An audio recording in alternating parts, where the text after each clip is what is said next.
আছে, কিন্তু লেট হয়ে গেল, আর লেট হবে না ইনশাআল্লাহ। আমরা আলহামদুলিল্লাহি রাব্বিল আলামিন ওয়াসসালাতু ওয়াসসালামু আলা আশরাফিল আম্বিয়াই ওয়াল মুরসালিন নবিয়িনা মুহাম্মদ ওয়া আলা আলিহি ওয়া আসহাবিহি ওয়া মান তাবি'আহুম বিইহসানিন ইলা ইয়াউমিদ্দিন, আম্মা বা'দ। فقد أرشد الباري سبحانه وتعالى في معظم تنزيله: أعوذ بالله من الشيطان الرجيم، وأقيموا الصلاة وآتوا الزكاة واركعوا مع الراكعين. وقال سبحانه: رب اجعلني مقيم الصلاة ومن ذريتي ربنا وتقبل دعاء. وقال رسول الله صلى الله عليه وسلم: صلوا كما رأيتموني أصلي، أو كما قال عليه الصلاة والسلام। আজ 1423 হিজরির শাওয়াল মাসের 29 তারিখ আল আহসা ইসলামিক সেন্টার কর্তৃক আয়োজিত প্রতি মাসের ন্যায় আজও আমাদের মান্থলি প্রোগ্রাম এখনই শুরু হয়ে যাচ্ছে। আজকে আমাদের যে বিষয়বস্তু দেওয়া হয়েছে, এতক্ষণ যাবৎ আপনারা সেটা জানতে পারলেন বা এর আগেও জানতে পেরেছেন, রাসূল সাল্লাল্লাহু আলাইহি ওয়াসাল্লামের সালাত বা নামাজ। এই বিষয়ে আমাদের প্রায় 12-14টা ক্যাসেট রয়েছে। পুরা সালাতের বিভিন্ন বিষয়কে কেন্দ্র করে আমরা আলাদা আলাদা ক্যাসেট বানিয়েছি।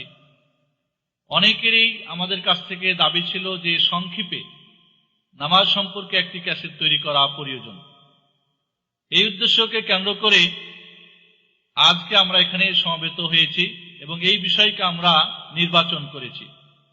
আশা করব আপনারা ওয়াজ শোনার মতো বসে থাকলে হবে না, বুঝার চেষ্টা করে যদি আপনারা আজকে আলোচনা উপলব্ধি করেন, তাহলে আজকে আমাদের আলোচনা সার্থক হবে।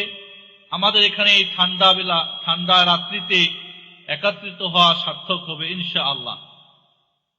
নামাজের গুরুত্ব, তাৎপর্য, এর হুকুম, নামাজের উপকারিতা, নামাজে আজ আমাদের কেন উপকার আমরা পাচ্ছি না, এর মূল কারণ কি, এই সমস্ত বিষয় নিয়ে এবং নামাজ পড়ার পদ্ধতি, বিশেষ করে আজকে আলোচনা হবে নামাজ পড়ার পদ্ধতি। যেভাবে মুহাম্মদুর রাসূলুল্লাহ সাল্লাল্লাহু আলাইহি ওয়াসাল্লাম নামাজ পড়তেন, যেভাবে নামাজ তিনি আদা করতেন, কায়েম করতেন, ঠিক হুবহু ওইভাবে নামাজ পড়তে আমরা চাই কিনা? অবশ্যই চাই। তাহলে আসুন আজকে আমরা সেই বিষয়টাকে ভালো করে জেনে নিই। একবার জাপানের রাজধানী টোকিওতে কিছু মানুষ ইসলাম গ্রহণ করল। এখন ইসলাম গ্রহণ করার পরে এই লোকগুলি কোন ইসলাম গ্রহণ করবে এই নিয়ে মতনৈক্য শুরু হয়ে গেল। হানাফি মাযহাব যারা মানেন তারা বললেন তোমরা হানাফি মাযহাবে আসো, এটা সবচেয়ে ভালো মাযহাব।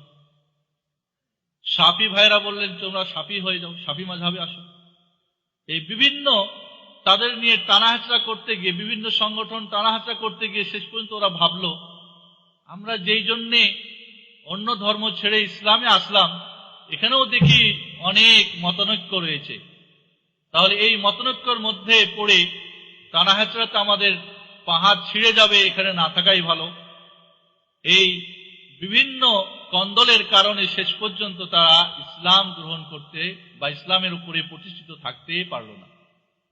আজও মুসলমানদের মধ্যে বিভিন্ন মাযহাবী কন্দল, বিভিন্ন সংগঠনের টানা হেঁচড়াই সাধারণ মানুষের এমন এক অবস্থা যে হুজুররাই যখন মারামারি করে আমরা আর করব কি, ওটা দরকারই নাই, বাদ দিলাম।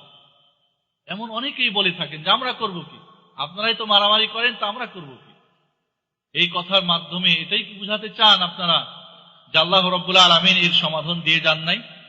আল্লাহর নবী আমাদেরকে সমাধান না দিয়েই দুনিয়া থেকে চলে গেছেন? না, তিনি সমাধান দিয়ে গেছেন। না দেন নাই? দিয়ে গেছেন অবশ্যই। নামাজের গুরুত্ব ও তাৎপর্য আলোচনা করার আগে, নামাজের পদ্ধতি আলোচনা করার আগে আপনাদের সঙ্গে কয়েকটি প্রশ্ন উত্তর করা প্রয়োজন। আমরা অনুসরণ করব কিসের? আল্লাহ এবং রাসূলের। ঠিক না ঠিক? আল্লাহ রাব্বুল আলামিন ইরশাদ করছেন, ইত্তাবিউ মা উনজিলা ইলাইকুম মির রাব্বিকুম ওয়া লা তাত্তাবিউ মিন দুনিহি আউলিয়া কলিলাম মা তাযাক্কারুন। তোমাদের রবের পক্ষ থেকে যা অবতীর্ণ হয় তারই অনুসরণ করো, আল্লাহ ছাড়া অন্য কারো অনুসরণ করো না। মনে রাখবে, খুব কম মানুষই এই নসিহতটা শুনে থাকে। আল্লাহর একমাত্র যা অবতীর্ণ করেছেন তাই অনুসরণ করতে হবে, এই কথাটা খুব কম মানুষে স্বীকার করে, গ্রহণ করে খুব কম মানুষই। বরং আল্লাহকে ছেড়ে অন্যের অনুসরণ করা, অন্যের পিছনে ছুটে, এরই সংখ্যা বেশি। আল্লাহ রাব্বুল আলামিন তার নবীকে এই দুনিয়ায় পাঠালেন কি জন্যে? দ্বীন ইসলামকে পরিপূর্ণ করার জন্য। দ্বীন ইসলাম পরিপূর্ণ না অপরিপূর্ণ? কাউরি অধিকার আছে এখানে কিছু যোগ করে দিবে অথবা কিছু কমাই দিবে, বিয়োগ করে দিবে? সংযোজন এবং বিয়োজনের কোনো কাউরি অধিকার আছে? না। আল্লাহ রাব্বুল আলামিন ইরশাদ করেন, আল ইয়াউমা আকমালতু লাকুম দীনাকুম ওয়া আতমামতু আলাইকুম নি'মাতি ওয়া রাদিতু লাকুমুল ইসলাম দীনা। আমি দিনকে পরিপূর্ণ করে দিলাম আজকের দিনে। কোথায় নাজিল হয়েছিল আয়াতটি? আরাফার ময়দান।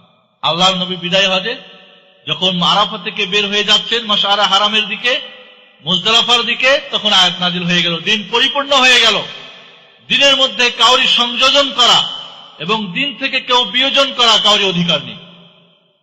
না কোনো সাহাবী, না কোনো তাবে, না কোনো ইমাম, না কোনো বুজুর্গ, না কোনো পীর, না কোনো মুর্শিদ, না কোনো আলেম, যে হোক না কেন দিনের মধ্যে বাড়ানো এবং কমানো কাউরি অধিকার নেই। তাহলে আল্লাহর নবী যেভাবে নামাজ আদা করেছিলেন, ওই নামাজের পদ্ধতি আমাদের কাছে আছে না নাই? কোথায় পাওয়া যায়? বাজারের বইয়ে না হাদিসের কিতাবে? না বাজার থেকে বলবেন তাহলে এখানে কেন নিয়ত লেখা আছে? ওটা কি রাসূলের হাদিস নাকি? আপনি বলেন বুখারী শরীফে কেন এমন আছে? তাহলে বুঝবো যে আপনি সত্যটা অনুসরণ করতেছেন। বুঝে আসছে কথাটা আপনাদের? তাহলে আল্লাহর নবী আমাদের কাছে ছেড়ে গেলেন দুইটা জিনিস।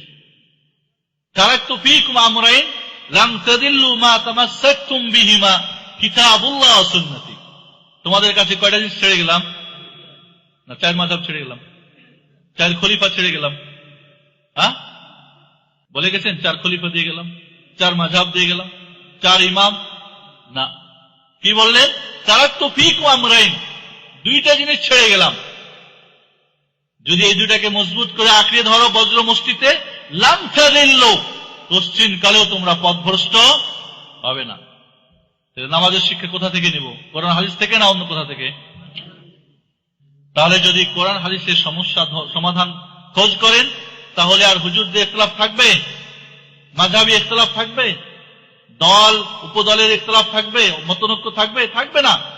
আল্লাহ রাব্বুল আলামিন ইরশাদ করেন, ফাইন তানাযাতুম ফি শাইইন ফারুদ্দুহু ইলাল্লাহি ওয়ার রাসূল ইন কুনতুম তু'মিনুনা বিল্লাহ ওয়াল ইয়াউমিল আখির যালিকা খায়রুন ওয়া আহসানু তা'ওয়িলা। যদি কোনো ব্যাপারে মতনৈক্য হয়, অনেক ভাই প্রশ্ন করেন, আরে আমরা একভাবে নামাজ পড়ি, সৌদির আরেকভাবে পড়ে কেন? জিজ্ঞেস করেন কিনা? প্রথমে এসে অনেকটা কিছুই আপনাদের সংশয় হয়েছে কিনা? কিন্তু এই সংশয়ের সমাধান কি কোনোদিন নেওয়ার চেষ্টা করেছেন যে আমারটাই ঠিক না এখানেরটা ঠিক? একটা সমাধান পেয়েছেন, সবটাই ঠিক, সব মাযহাবই ঠিক না। আল্লাহ বলে নাই যে সব মাযহাবই ঠিক, বলেছেন শুধু কি যদি কোনো মতনৈক্য দেখো তাহলে ফিরে যাও কোথায়? ফারুদ্দুহু ইলাল্লাহি ওয়ার রাসূল, আল্লাহ আল্লাহর নবীর দিকে ফিরে যাও। আল্লাহ আল্লাহর নবী বেঁচে আছেন, আল্লাহর নবী কি আমাদের কাছে এখন আছেন? কিন্তু তার সুন্নত আছে। আল্লাহ রাব্বুল আলামিন আছেন, কিন্তু তার সঙ্গে আমাদের সম্পর্ক, এটাকে সত্য মিথ্যা জানার আমাদের কোনো উপায় নেই। ঠিক না ভাই? ঠিক। তাহলে বন্ধুগণ, সবকিছুর সমাধান নিতে হবে কোথা থেকে? আল কোরআন এবং সহিহ হাদিস থেকে। যদি আপনি ধরে দেন আমি যা করি সবটাই ঠিক, তাহলে হবে না। আল হক ওয়াহিদ, সত্য কয়টা? একটা, দুইটা হয় না। আপনি বলবেন এটাও ঠিক ওটাও ঠিক, এটা হয় না কোনদিন। আল্লাহ রাব্বুল আলামিনের পক্ষ থেকে হক এসেছে, এই হককে মানতে হবে কোরআন এবং হাদিস। ওয়াহি মাতলু এবং ওয়াহির গায়র মাতলু, আল্লাহর পক্ষ থেকে কোরআন হচ্ছে ওয়াহি মাতলু, আর গায়র মাতলু হচ্ছে সুন্নাহ। এই দুটাকে যদি অনুসরণ করেন, এই দুইটার আলোকে যদি আপনি জীবন চালান, আপনার নামাজ, আপনার রোজা, আপনার হাজ, আপনার যাকা, আপনার পারিবারিক ব্যক্তিগত জীবন, পারিবারিক জীবন, সামাজিক জীবন, রাষ্ট্রীয় জীবন, অর্থনীতি, সমাজনীতি সবকিছুর সমাধান কোথা থেকে নিতে হবে? কোরআন এবং হাদিস থেকে নিতে হবে। এখানে আর একটা শর্ত যুক্ত হবে, সেটা কি? সাহাবায়ে কেরাম, সালফে সালিহিন যেভাবে এই কোরআন এবং হাদিস বুঝেছেন, আপনি উঠে বলবেন এই ব্যাখ্যা হলো এই, আর এক হুজুর বলবে এই ব্যাখ্যা ওই, এই হুজুর বলবে এই তরিকা ভালো, ওই হুজুর বলবে ওই তরিকা ভালো, ওই হুজুর বলবে ওই মাযহাব ভালো, ওই হুজুর বলবে ওই মাযহাব ভালো। না, এই পৃথিবীতে 450 হিজরির আগে মাযহাব নামে কোনো জিনিস ছিল না। তাহলে এই মাযহাব না খোলাফায়ে রাশিদিন বানিয়েছেন, না তাবিরা বানিয়েছেন, আর না ইমামরা বানিয়েছেন, আর না কোনো মুহাদ্দিসিনে কেরাম বানিয়েছেন, বরং আল্লাহ রাসূলের ইন্তেকালের 450 বছর পরে এই মাযহাবের জন্ম হয়। এবং এর জন্মটা ভালো উদ্দেশ্য কেন্দ্র করে হয় নাই। মুসলিম ঐক্যের মধ্যে মারামারি, হানাহানি, ফাটাফাটির জন্য এটার জন্ম হয়েছিল। তবে কেউ যদি হানাফি, কেউ শাফি, কেউ মালিকি, কেউ হাম্বলি, মাফি মুশকিল। মুশকিল যদি আপনি বুখারী শরীফের হাদিস দেখান তো বলে আমার মাযহাবে নাই, এটা হলো মুশকিল। মুশকিল কিনা? আমি হানাফি, আমার জন্য কি বুখারী শরীফের হাদিস সবগুলোই মানতে হবে, না কিছু মানতে হবে, কিছু বাদ দিতে হবে? বুঝে আসছে না? বুঝে আসছে নাই? মুসলিম শরীফের হাদিস সমস্ত মাযহাবের লোকের জন্য মানা জরুরি না জরুরি না? আবু দাউদের, নাসাই, তিরমিজি, ইবনে মাজাহ, মুসনাদ আহমদ, সমস্ত হাদিস রাসূলের ছেড়ে যাওয়া সুন্নত। সমস্ত, আপনি শাফি হন আর মালিকি হন আর হাম্বলি হন আর হানাফি হন, যেই হন না কেন সবার জন্য মানতে হবে না? নাই না? বুখারী শরীফ হাম্বলি মাযহাবের জন্য, মুসলিম শরীফ হানাফি মাযহাবের জন্য, আবু দাউদ শরীফ মালিকি মাযহাবের জন্য, মুয়াত্তা মালিক ইমাম মালিক লিখেছেন, এটা কি শুধু মালিকি মাযহাবের জন্য না সবার জন্য? আল্লাহর নবীর সমস্ত হাদিস সবার জন্য প্রযোজ্য। আপনি এই কথা বলতে পারবেন না যে না এটা আমার মাযহাবে নেই, তাহলে আপনি কাকে বাদ দিলেন? আল্লাহর নবীর হাদিসকে বাদ দিলেন না মাযহাব বাদ দিলেন? না, আল্লাহর নবীর হাদিস বাদ দিলেন আপনি। অনেক সময় আমরা, কিছু হুজুর আছেন যারা সাধারণ মানুষকে বুঝিয়ে রেখেছেন, ওই কত 300 ফরজের মধ্যে একটা ফরজ কি? 4 মাযহাবের 4 ফরজ, তাই নাকি? আল্লাহর নবীর ইন্তেকালের পরে 450 বছর পরে মাযহাব তৈরি হলো, তখন কি আল্লাহর নবী আবার নেমে আসলেন? এটা কবর থেকে উঠলেন, আল্লাহ আবার ওহী নাযিল করে বলে দিলেন যে বলে দাও তোমার উম্মতকে 4 মাযহাব এবার কি হলো? স্বীকৃতি হয়ে গেল। এই আয়াত আছে নাকি কোরআনে? এরকম হাদিস আছে নাকি কোন হাদিস গ্রন্থে? তাহলে কেন টানা হেঁচড়া? আপনি হানাফি থাকেন, মাফি মুশকিল, আমি শাফি, মাফি মুশকিল। কিন্তু মুশকিল যদি বলেন যে এই হাদিসটা শাফির, হানাফির না।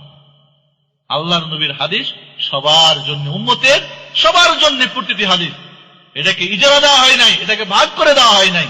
এই যে ভুল ভ্রান্ত ধারণা আমাদের করেছে কি, সহিহ জিনিসকে শিক্ষা থেকে আমাদের দূরে সরিয়ে রেখেছে। বন্ধুগণ, নামাজ নিয়ে আজকে আলোচনা করতে গিয়ে, নামাজের বিষয়টা অত্যন্ত গুরুত্বপূর্ণ বিষয়। নামাজের মাসলা মাসাইল অনেক। ইমাম বুখারী রাহমাতুল্লাহ আলাইহি একই মজলিসে বসে 10,000 নামাজ সংক্রান্ত হাদিস মুখস্থ শোনাতে পারতেন। বলেন সুবহানাল্লাহ। 10,000 হাদিস এক জায়গায় বসে। ইসলামের আরো আছে, যাকাত আছে, রোজা আছে, হাজ আছে, আরো অন্য দিক আছে, কিন্তু নামাজের মতো এত মাসলা মাসাইল অন্য কোন রুকনের মধ্যে নেই। এর মধ্যে মাসালা মাসাইল প্রচুর, একে শিখা এবং জানা একজন নামাজীর জন্য জরুরি।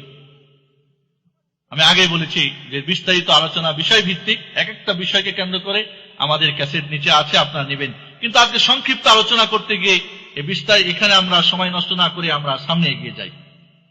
আল্লাহর নবী নামাজের গুরুত্ব এবং এর ত্যাগকারীর হুকুম ক্যাসেট আছে, কাজে নামাজের গুরুত্ব আমি যাব না। সংক্ষেপে শুধু আপনাদের বলবো, আল্লাহ রাব্বুল আলামিন কোরআন পাকের মধ্যে 82 বার বলেন আকিমুস সালাহ, নামাজ কায়েম করো। এই অর্ডারটা যাকাতের ব্যাপারও হয় নাই, রোজার ব্যাপার রোজা একটা, কুতিবা আলাইকুমুস সিয়াম, বাস একবার এক আয়াতে শেষ। হজের ব্যাপার একবারই শেষ, ওয়ালিল্লাহি আলান নাস হিজ্জুল বাইত, একবারই শেষ। কিন্তু নামাজ 82 বার আকিমুস-সালাহ আকিমুস-সালাহ, এটা কি গুরুত্ব প্রমাণ করে না? অন্য অন্য সমস্ত রুকুনে এই পৃথিবীতে ফরজ করা হয়েছে, কিন্তু নামাজ যখন ফরজ করার প্রয়োজন হয়েছে আল্লাহ কোথায় ফরজ করেছেন?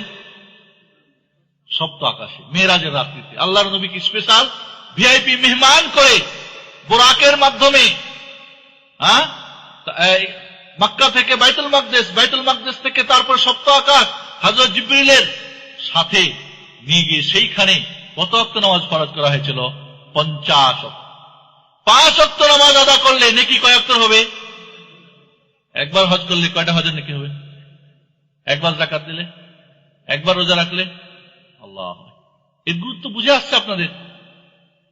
নামাজের প্রতিটি সর্বপ্রথম ইবাদত বান্দার উপরে আল্লাহ ফরজ করেছেন নামাজ। সর্বপ্রথম ইবাদত ফরজ হয়েছে কি? নামাজ।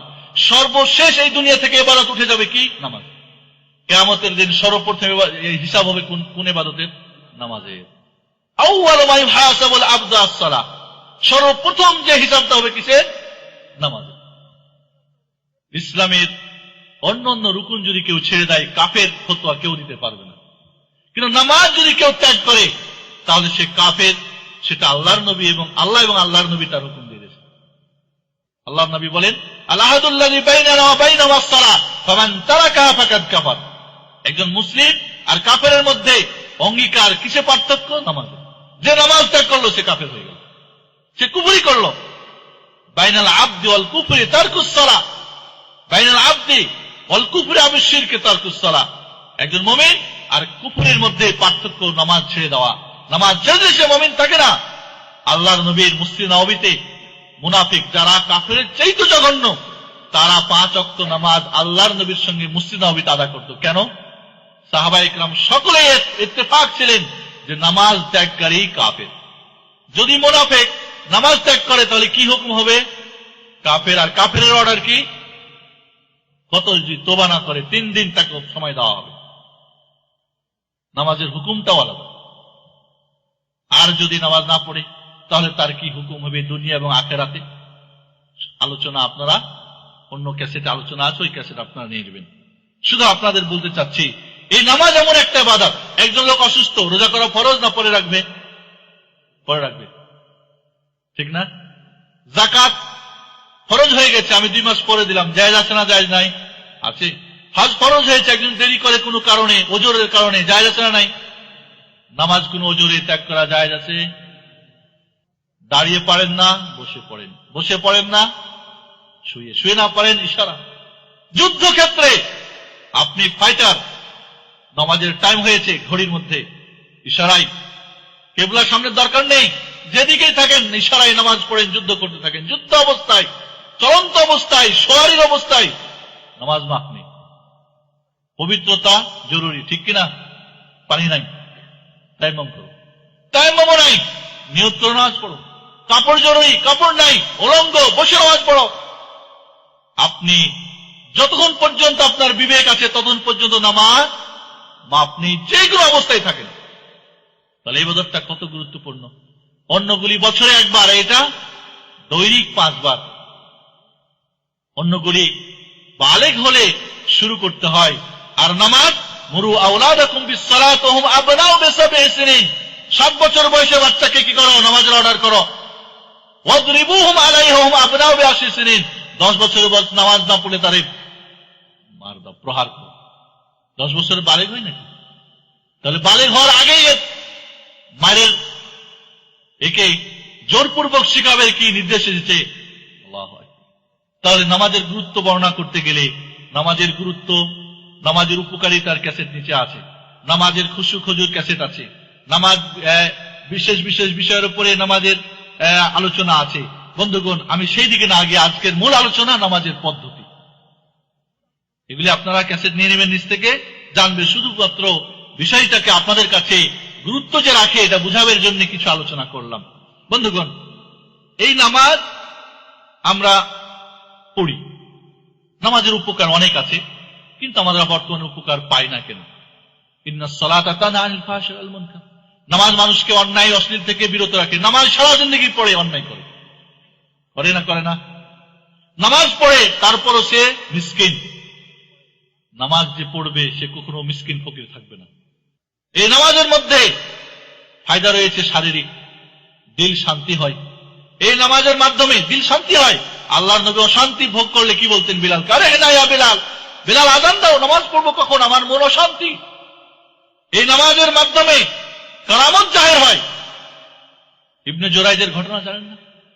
যখন তার মা তার উপরে বদদোয়া দিয়েছিল যে কোনো ওই খারাপ মহিলার মুখ না দেখে যেন তোমার মৃত্যু না হয়, পরে তুহমাত হয়ে গেল যে ওই ইবনে জুরাইজের মাধ্যমে ওই একজন নষ্টা মহিলার পেটে বাচ্চা, এবং সেই বাচ্চা জন্মগ্রহণ করেছে। বলে বাচ্চা কার? বলে ইবনে জুরাইজের।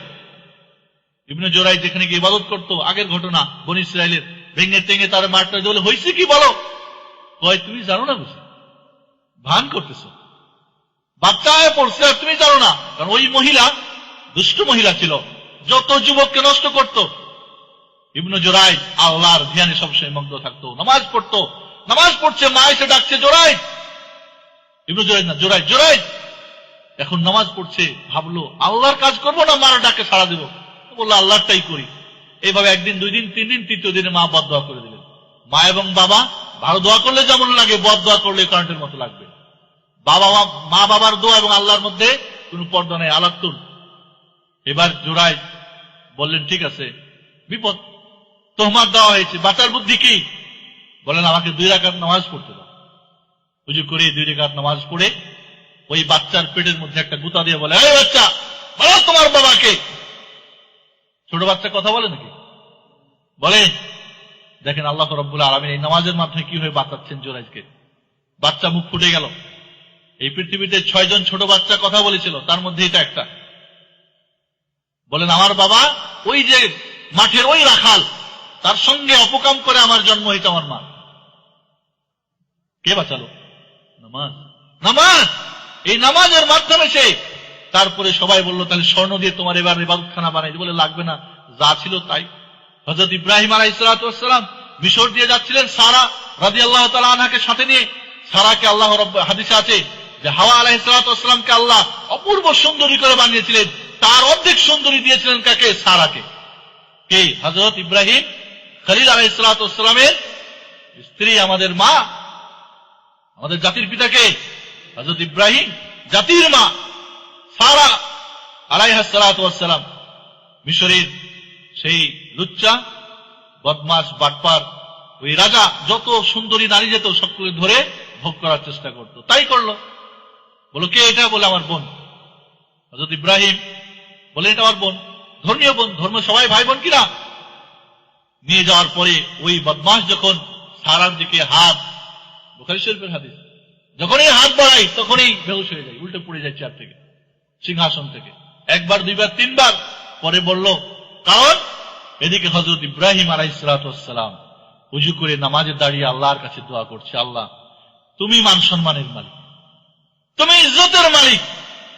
আজ যদি আমার বিবির, আমার স্ত্রীর আজ যদি ইজ্জত হরণ হয়, তাহলে আমি কোথায় গিয়ে মানুষের কাছে দাওয়াত করব? ঠিক না ঠিক? আল্লাহ রাব্বুল আলামিন কি করলেন? যখনই হাত বাড়ায় তখনই চেয়ার থেকে উল্টে পড়ে বেহুশ হয়ে যায়। শেষ পর্যন্ত ভয়ে নিজের মেয়ে হাজেরাকে বলল, আরে কোথা থেকে জিন পড়ি নিয়ে আসছো, ভাগাও তাড়াতাড়ি। আর মা বা বোন, এই আমার মেয়েরও তোমারে দিলাম, নিয়ে যাও, আমার জন্য বদদোয়া করিও না। কে? নামাজ। আল্লাহর নবীর দুঃখ কষ্ট সবকিছু ভুলে যেতেন নামাজের মাধ্যমে। আজও কেন আমরা ভুলতে পারি না নামাজ? নামাজে দাঁড়ালে আমরা হিসাব করি দোকানে। হ্যাঁ, আমি একটা ঘটনা বলে থাকি। ইমাম সাহেব সালাম ফিরাই দিয়েছে, এখন লোকজন ঝগড়া করে, মতনৈক্য, নামাজ কম হয়েছে না বেশি হয়েছে না ঠিক হয়েছে। কেউ কয় নামাজ ঠিক হয়েছে, কেউ কয় না নামাজ কম হয়েছে। পিছন থেকে একজন লোক দ্রুত নামাজ শেষ করে, মানে নামাজ সম্পূর্ণ পায়নি, হ্যাঁ, শেষ করে মানে শেষ রাকাত হয়তো পাই নাই, পিছন থেকে এসে বলে শোনেন শোনেন, বলে কি হয়েছে? বলে নামাজ পূর্ণ হয় নাই। বলে তুমি কেমনে জানলা? তুমি তো আসছো পরে। কয় সারাদিনের ব্যবসা বাণিজ্য লেনদেন এসব নামাজে আমি প্রতিদিন কমপ্লিট করি হিসাব, আজ হিসাব কমপ্লিট হয় নাই, অর্থাৎ এর মানে কি আমার নামাজ অপূর্ণ হয়েছে। নামাজ যদি পূর্ণ হতো তাহলে আমার হিসাবও পূর্ণ হতো। হিসাব পূর্ণ হয় নাই মানে হচ্ছে যে আজকে নামাজ অপূর্ণ হয়েছে, পড়ে নামাজ পড়ান, আমার হিসাব এখনো বাকি। বুঝছেন না? 2টা কারণে আজকে নামাজ আমাদের কাজে লাগে না। প্রথম কারণ হলো এই নামাজের যে রূহ, এই নামাজের যে আসল জিনিস আত্মা, এটা আমাদের নামাজের মধ্যে অভাব। সেটা কি? খুশু আর খুদু। খুশু এবং খুজুর উপর আমার ক্যাসেট আছে, 1 ঘন্টার আলোচনা, নিবেন, পড়বেন, ভালো করে শুনবেন। খুশু কাকে বলে, খুজু কাকে বলে, কেমনি খুশু হয়, কি কি খুজু করলে খুজু বাড়ে। খুশু আর খুজুর অভাব। খুশু নেই, ভয় ভীতি নেই।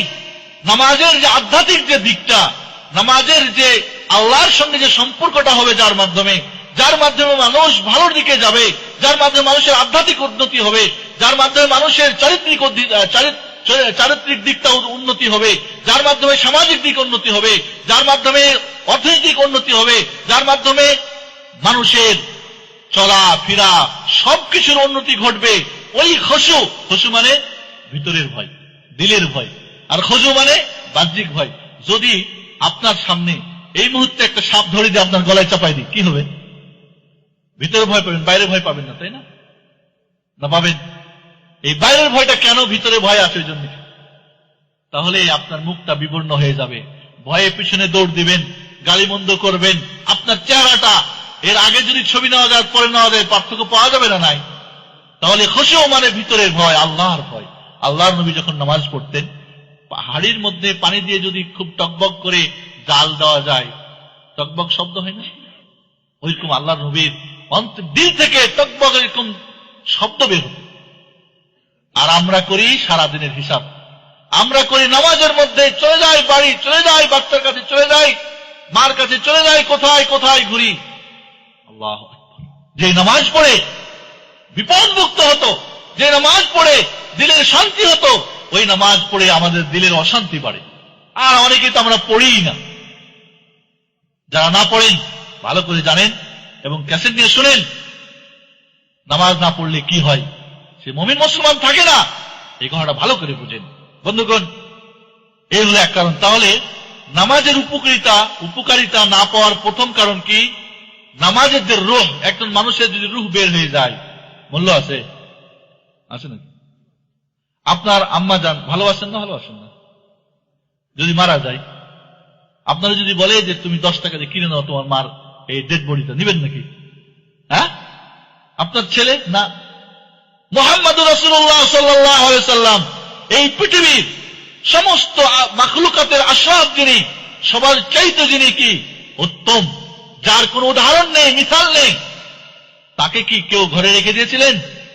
ফাতেমার ঘরে ছিল নাকি? আয়েশা রাদিয়াল্লাহু আনহার ঘরে না? তাকেও মাটির নিচে দাফন কাফন করতে হয়েছিল। তাহলে রূহ বের হয়ে গেলে ওই বডির আর কি নড়ে না, চড়ে না, বলে না, ধরে না, হাঁটে না, খায় না, তার নেই, কোনো প্রভাব নেই।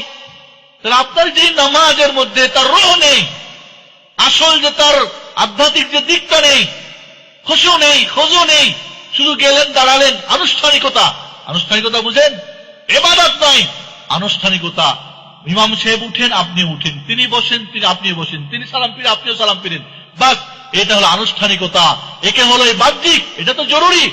কেউ উঠা বসা না করে যদি দিলে দিলে নামাজ পড়ে হবে নাকি? কিন্তু বাহ্যিক দিকটা আমাদের রয়ে গেছে, আধ্যাত্মিক দিকটা এর খুশু নেই, এই জন্য নামাজের ফায়দা হয় না। আর একটা কারণ কি, যেটা আজকে আমাদের আলোচনা, সেটা হলো মুহাম্মদুর রাসূলুল্লাহ সাল্লাল্লাহু আলাইহি সাল্লামের তরিকা অনুযায়ী হয়তো আমাদের নামাজ হয় না। কারণ আমল কবুল হওয়ার জন্য শর্ত কয়টা? 1 নম্বরে ঈমান। ঈমান তো আছে আল্লাহ করে আমাদের। আল্লাহ যেন আমাদেরকে কাউকে বেঈমান করে এই দুনিয়া থেকে উঠায় না নেয়, বলেন আল্লাহুম্মা আমিন। আল্লাহ তুমি আমাদের ঈমানকে মজবুত করে দাও, আল্লাহুম্মা আমিন। ঈমান আছে। 2 নম্বর শর্ত কি? আল্লাহর জন্য হতে হবে। কার জন্য নামাজটা হবে? আল্লাহকে খুশি করার জন্য, আল্লাহর সন্তুষ্টি লাভের জন্য।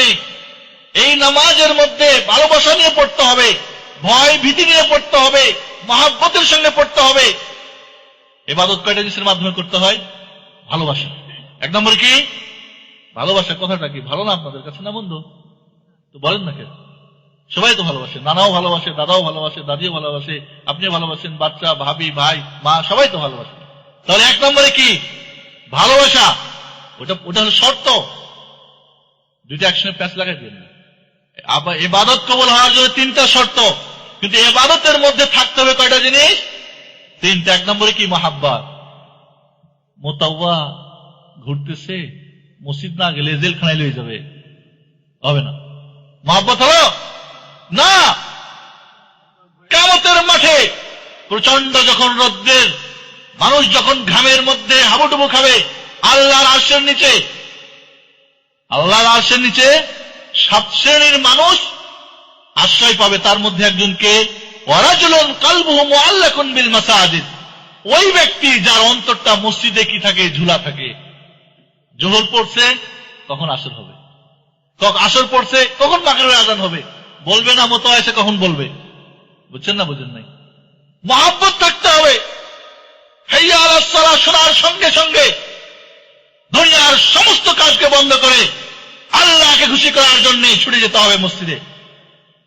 অনেক ভাইদেরকে দেখি, আমরা যখন নামাজের জন্য বের হই, অনেক ভাইকে চিনি যারা দোকানপাট বন্ধ করে কোথায় যান? মসজিদ এই দিকে যান, ওই দিকে। এদের কি মহব্বত আছে? কোন সময় যদি মোতাওয়ারে দেখে নেয় সামনে, এদিকে যাবো না এদিকে যাবে, এদিকে যাবে, ওটা কি মহব্বত নিয়ে নামাজ হবে? এই জন্যই নামাজ হবে। মহব্বত থাকতে হবে। আল্লাহর অর্ডার, আমার প্রভু দয়াবান, তিনি আমাকে অর্ডার করেছেন, তার অর্ডার আমি পালন করব। মহব্বত থাকতে হবে, ভয় থাকতে হবে, আর কি? আশা থাকতে হবে। আশা, ভয়, মহব্বত, এই তিনটাকে মিলে ইবাদতটা হতে হবে। বুঝে আসছে না? আসে নাই? প্রথম শর্ত ছিল কি? ঈমান। 2 নম্বর শর্ত একমাত্র আল্লাহর জন্য ইবাদতটা হতে হবে। লোক দেখানি যদি হয়, আল্লাহ নবী বলেন, ইন্নী আখাফু মা আখাফু আলাইকুম আশ-শিরকুল আসগার, তোমাদের কাছে আমি সবচেয়ে ভয় করি তোমাদের ব্যাপারে গোপন শিরক ব্যাপার, ছোট শিরকের ব্যাপারে। আল্লাহ নবীর সাহাবায়ে কেরাম বললেন, ইয়া রাসূলুল্লাহ, গোপন ভাবে শিরকটা কি? আবার সূক্ষ্ম শিরকটা কি? বললেন, দেখো, একজন লোক নামাজ পড়ে, নামাজ সৌন্দর্য করে, খুব দীর্ঘ লম্বা কেরাত, তাসবিহ, তাহলিল, রুকু, সিজদা লম্বা করে করে সুন্দর করে। কেন? মানুষে বলবে নামাজি, বাহ কি সুন্দর করে নামাজ পড়ছে। এই যে লোক দেখানো, লোক শোনানো, এটা হলো শিরকে আসগার, ছোট শিরক। তাহলে ইবাদতটা কবুল হবে? হবে না। শিরক হয়ে গেলে তো ইবাদতই কবুল হবে না। তাহলে বন্ধুগণ, কি হতে হবে? আল্লাহর জন্য এই নামাজটা হবে।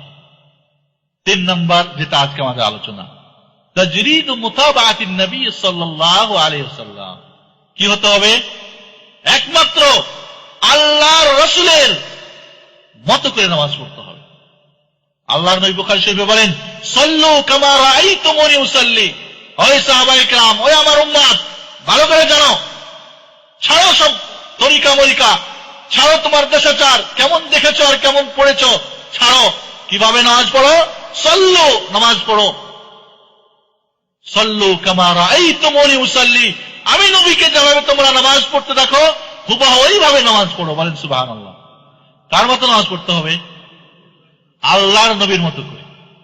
আল্লাহর নবী সাল্লাল্লাহু আলাইহি ওয়াসাল্লাম একদিন মিম্বারে উঠে ফরজ নামাজ জামাত করে পড়ালেন। কি করে? মিম্বারে উঠে। মেম্বারে বুঝা যাচ্ছে এটা মদিনায়, কারণ মক্কায় তো কোনো মেম্বার ছিল না। মদিনার মসজিদে আল্লাহর নবী মেম্বারে উঠে আল্লাহু আকবার বলে তাকবীরে তাহরিমা দিলেন, সূরা পড়লেন, কিরাত পড়লেন, রুকু করলেন, সিজদার সময় পিছন দিকে নেমে সিজদা করলেন পাশে, ওই কি বলে ওটাকে, মেম্বারের পাশে, ওখানে সিজদা করলেন। আবার দ্বিতীয় রাকাতে উঠে গেলেন মেম্বারের উপরে, আবার নামাজ পড়লেন, শুধু সিজদা নিচে, আর বাকি সব কাজ কোথায়? উপরে। এরপরে আল্লাহর নবী বললেন, কি বললেন?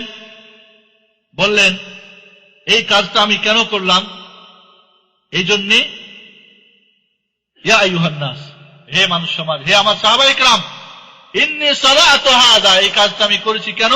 লিতাতাম্মু বি ওয়া লিতুআল্লিমু সালাতি, যাতে করে তোমরা আমাকে অনুকরণ করো, অনুসরণ করো, এবং আমার নামাজ তোমরা শিক্ষা গ্রহণ করো। বুখারী মুসলিমের হাদিস। মিম্বারে নামাজ পড়ে দেখালেন সবাইকে, কারণ আল্লাহ নবী বলছেন, আমি যেভাবে নামাজ পড়ো ওইভাবে নামাজ পড়ো।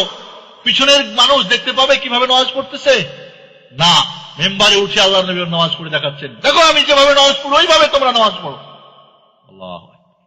আল্লাহর নবী আবু দাউদ নাসাই শরীফের একটি হাদিস, আল্লাহর নবী বলেন যে তোমাদের নামাজের কাউকে 10 ভাগের 1 ভাগ নাকি দেওয়া হয়, লেখা হয়। কয় ভাগ?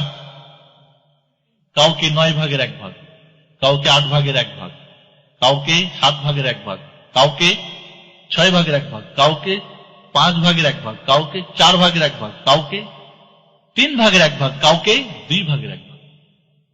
মানে নামাজ যদি আপনি আল্লাহর নবীর মতো করে পড়তে পারেন পুরোপুরি, তাহলে 10 পুরা পাবেন। না হলে নামাজ পড়লেন 10 নাকি মনে করেন, পাইলেন মাত্র 1, 10-এর মধ্যে 1 হলে কত হবে? ফেল না? ফেল। এই জন্য আল্লাহর নবী মসজিদ নববীতে নামাজ পড়ার পরে বসেছিলেন। একজন লোক এসে নামাজ পড়লেন, আল্লাহর নবী বসে সাহাবাদের নিয়ে আলাপ করছিলেন। দেখলেন লোকটি গিয়ে নামাজ পড়লো মসজিদে এক কর্নারে। নামাজ পড়া আসার পরে আল্লাহর নবীর কাছে এসে বললেন, আসসালামু আলাইকা ইয়া রাসূলুল্লাহ। আল্লাহর নবীকে কি করলেন? সালাম দিলেন। বুঝতে পারলেন? আল্লাহর নবী সালামের উত্তর দিয়ে বললেন, ইরজি ফাসাল্লি ফাইন্নাকা লাম তুসাল্লি, যাও, ফিরে যাও, তুমি নামাজ পড়ো নাই, যাও নামাজ পড়ো। বললেন নাকি যে তোমার নামাজ হয় নাই? কি বললেন? বললেন না যে তোমার নামাজ ত্রুটি হয়েছে, এমন কথা বলেন, তুমি নামাজই পড়ো নাই। সল্লি ফাইন্নাকা লাম তুসাল্লি, যাও নামাজ পড়ো, তুমি নামাজই পড়ো না। মুসিউস সালাহ বলে হাদিস, যে লোকটি ভুল করে নামাজ পড়েছিল, হাদিস মাশহুর, প্রসিদ্ধ হাদিস, সমস্ত মুহাদ্দিসিনে কেরাম এই হাদিস বর্ণনা করেছেন। বুখারী শরীফে এক নাতি দীর্ঘ লম্বা হাদিস। 3 বার নামাজ পড়েন, আল্লাহর নবীকে এসে সালাম দেন, আল্লাহর নবী বলেন যাও, নবী নামাজ পড়ো, নামাজেই পড়ো নাই। ভাই যাওয়ার টল বন্ধ করেন, অথবা বাইরে গিয়ে কথা বলেন। বুঝতে পারলেন? বুঝতে পারলেন? আল্লাহ নবী বললেন না যে তোমার নামাজের ত্রুটি হয়েছে বা কম বেশি, নামাজই পড়ো নাই। তাহলে বুঝা গেল আল্লাহর নবীর মতো নামাজ না পড়লে সেটা নামাজই হয় না। যাও নামাজ পড়ো, তোমার নামাজই হয় নাই। 3 বার। চতুর্থবারে এসে বললেন, ইয়া রাসূলুল্লাহ, আমি এর চেয়ে ভালো জানি না, আল্লিমনি ইয়া রাসূলুল্লাহ, আমারে শিক্ষা দেন নামাজের পদ্ধতি। আল্লাহর নবী যেই নামাজ শিক্ষা দিয়েছিলেন, ওই সাহাবীকে যেই নামাজ পড়লে আল্লাহ কবুল করবেন, যেটা নামাজ নামাজ বলে আখ্যায়িত হবে, সেই নামাজের পদ্ধতি আজকে আপনাদের সঙ্গে আলোচনা করতে চাই। আপনারা জানতে ইচ্ছুক তো? সবাই না কেউ কেউ? তার আগে, এই আলোচনার আগে আপনাদের কাছে একটা অনুরোধ, সেটা হলো এই, যা আপনি জানেন তার যদি উল্টো শুনেন তাহলে রাগ হবেন না, ঠিক আছে? আপনি দুইটার সঙ্গে কম্পেয়ার করে দেখবেন, আপনি যেটা করেন ওইটা ঠিক না, আমি আজকে যেটা আপনাদের কাছে বলতেছি আল্লাহর নবীর হাদিস থেকে, সেটা ঠিক, ইনশাআল্লাহ ঠিক। এবং আমরা চ্যালেঞ্জ করে বলবো, আমাদের কোন আলোচনা যদি কেউ বলতে পারে যে এটা জয়ীফ হাদিস করেছেন, এটা আল্লাহর নবীর নাই, এটা অমুক বা ওটা তমুক, না, ইনশাআল্লাহ আল্লাহর নবী যেভাবে নামাজ পড়েছিলেন, সহিহ হাদিসে যে নামাজ আমরা পেয়েছি, ওই নামাজ আপনাদের কাছে আজকে পদ্ধতি আলোচনা করবো ইনশাআল্লাহ। মনে রাখবেন, সহিহ হাদিস যেটা, সেটা আল্লাহর নবীর হাদিস। আর জয়ীফ মানে নবীর হাদিস হতে পারে যদি কম দুর্বল হয়, বেশি দুর্বল হলে তো ওকে এমনি ডাস্টবিনে ফেলে দেবে। মৌজু বানানো যদি হয়, তোর তো কোনো খবরই নেই, ওকে বর্ণনা করাও জায়েজ নাই। জাল হাদিস একটা শর্তে বর্ণনা করা যায়, যে ভাই এই হাদিসটা জাল, খবরদার মানবে না, মানুষকে সাবধান করার জন্য, এই অনসিহত করার জন্য চলবে না, বাহাদুরি করার চলবে না। যারে এই হুজুর তো নতুন নতুন হাদিস বলে, মারেফাতির দল, ওদের নাকি 90 লক্ষ জ্ঞান, 90,000 জ্ঞান, আর জাহেরিদের নাকি 30,000 জ্ঞান। ওই যে বাকি জ্ঞান কোত্থেকে? এই সমস্ত জাল, মিথ্যা, আল্লাহর নবীর উপরে জাল জোয়াচুরি, দিনের নামে সংযোজন বিয়োজন, দিনকে পরিবর্তন, তাছাড়া কোথা থেকে আসলো? কোরআন হাদিসের বাইরে কোনো দিন আছে? আছে? তাহলে যারা কোরআন হাদিসের বাইরে বলে, ওটা উম্মাতে মুহাম্মাদের প্রয়োজন আছে? উম্মাতে ইসলামের প্রয়োজন আছে? মুসলিমার প্রয়োজন নেই।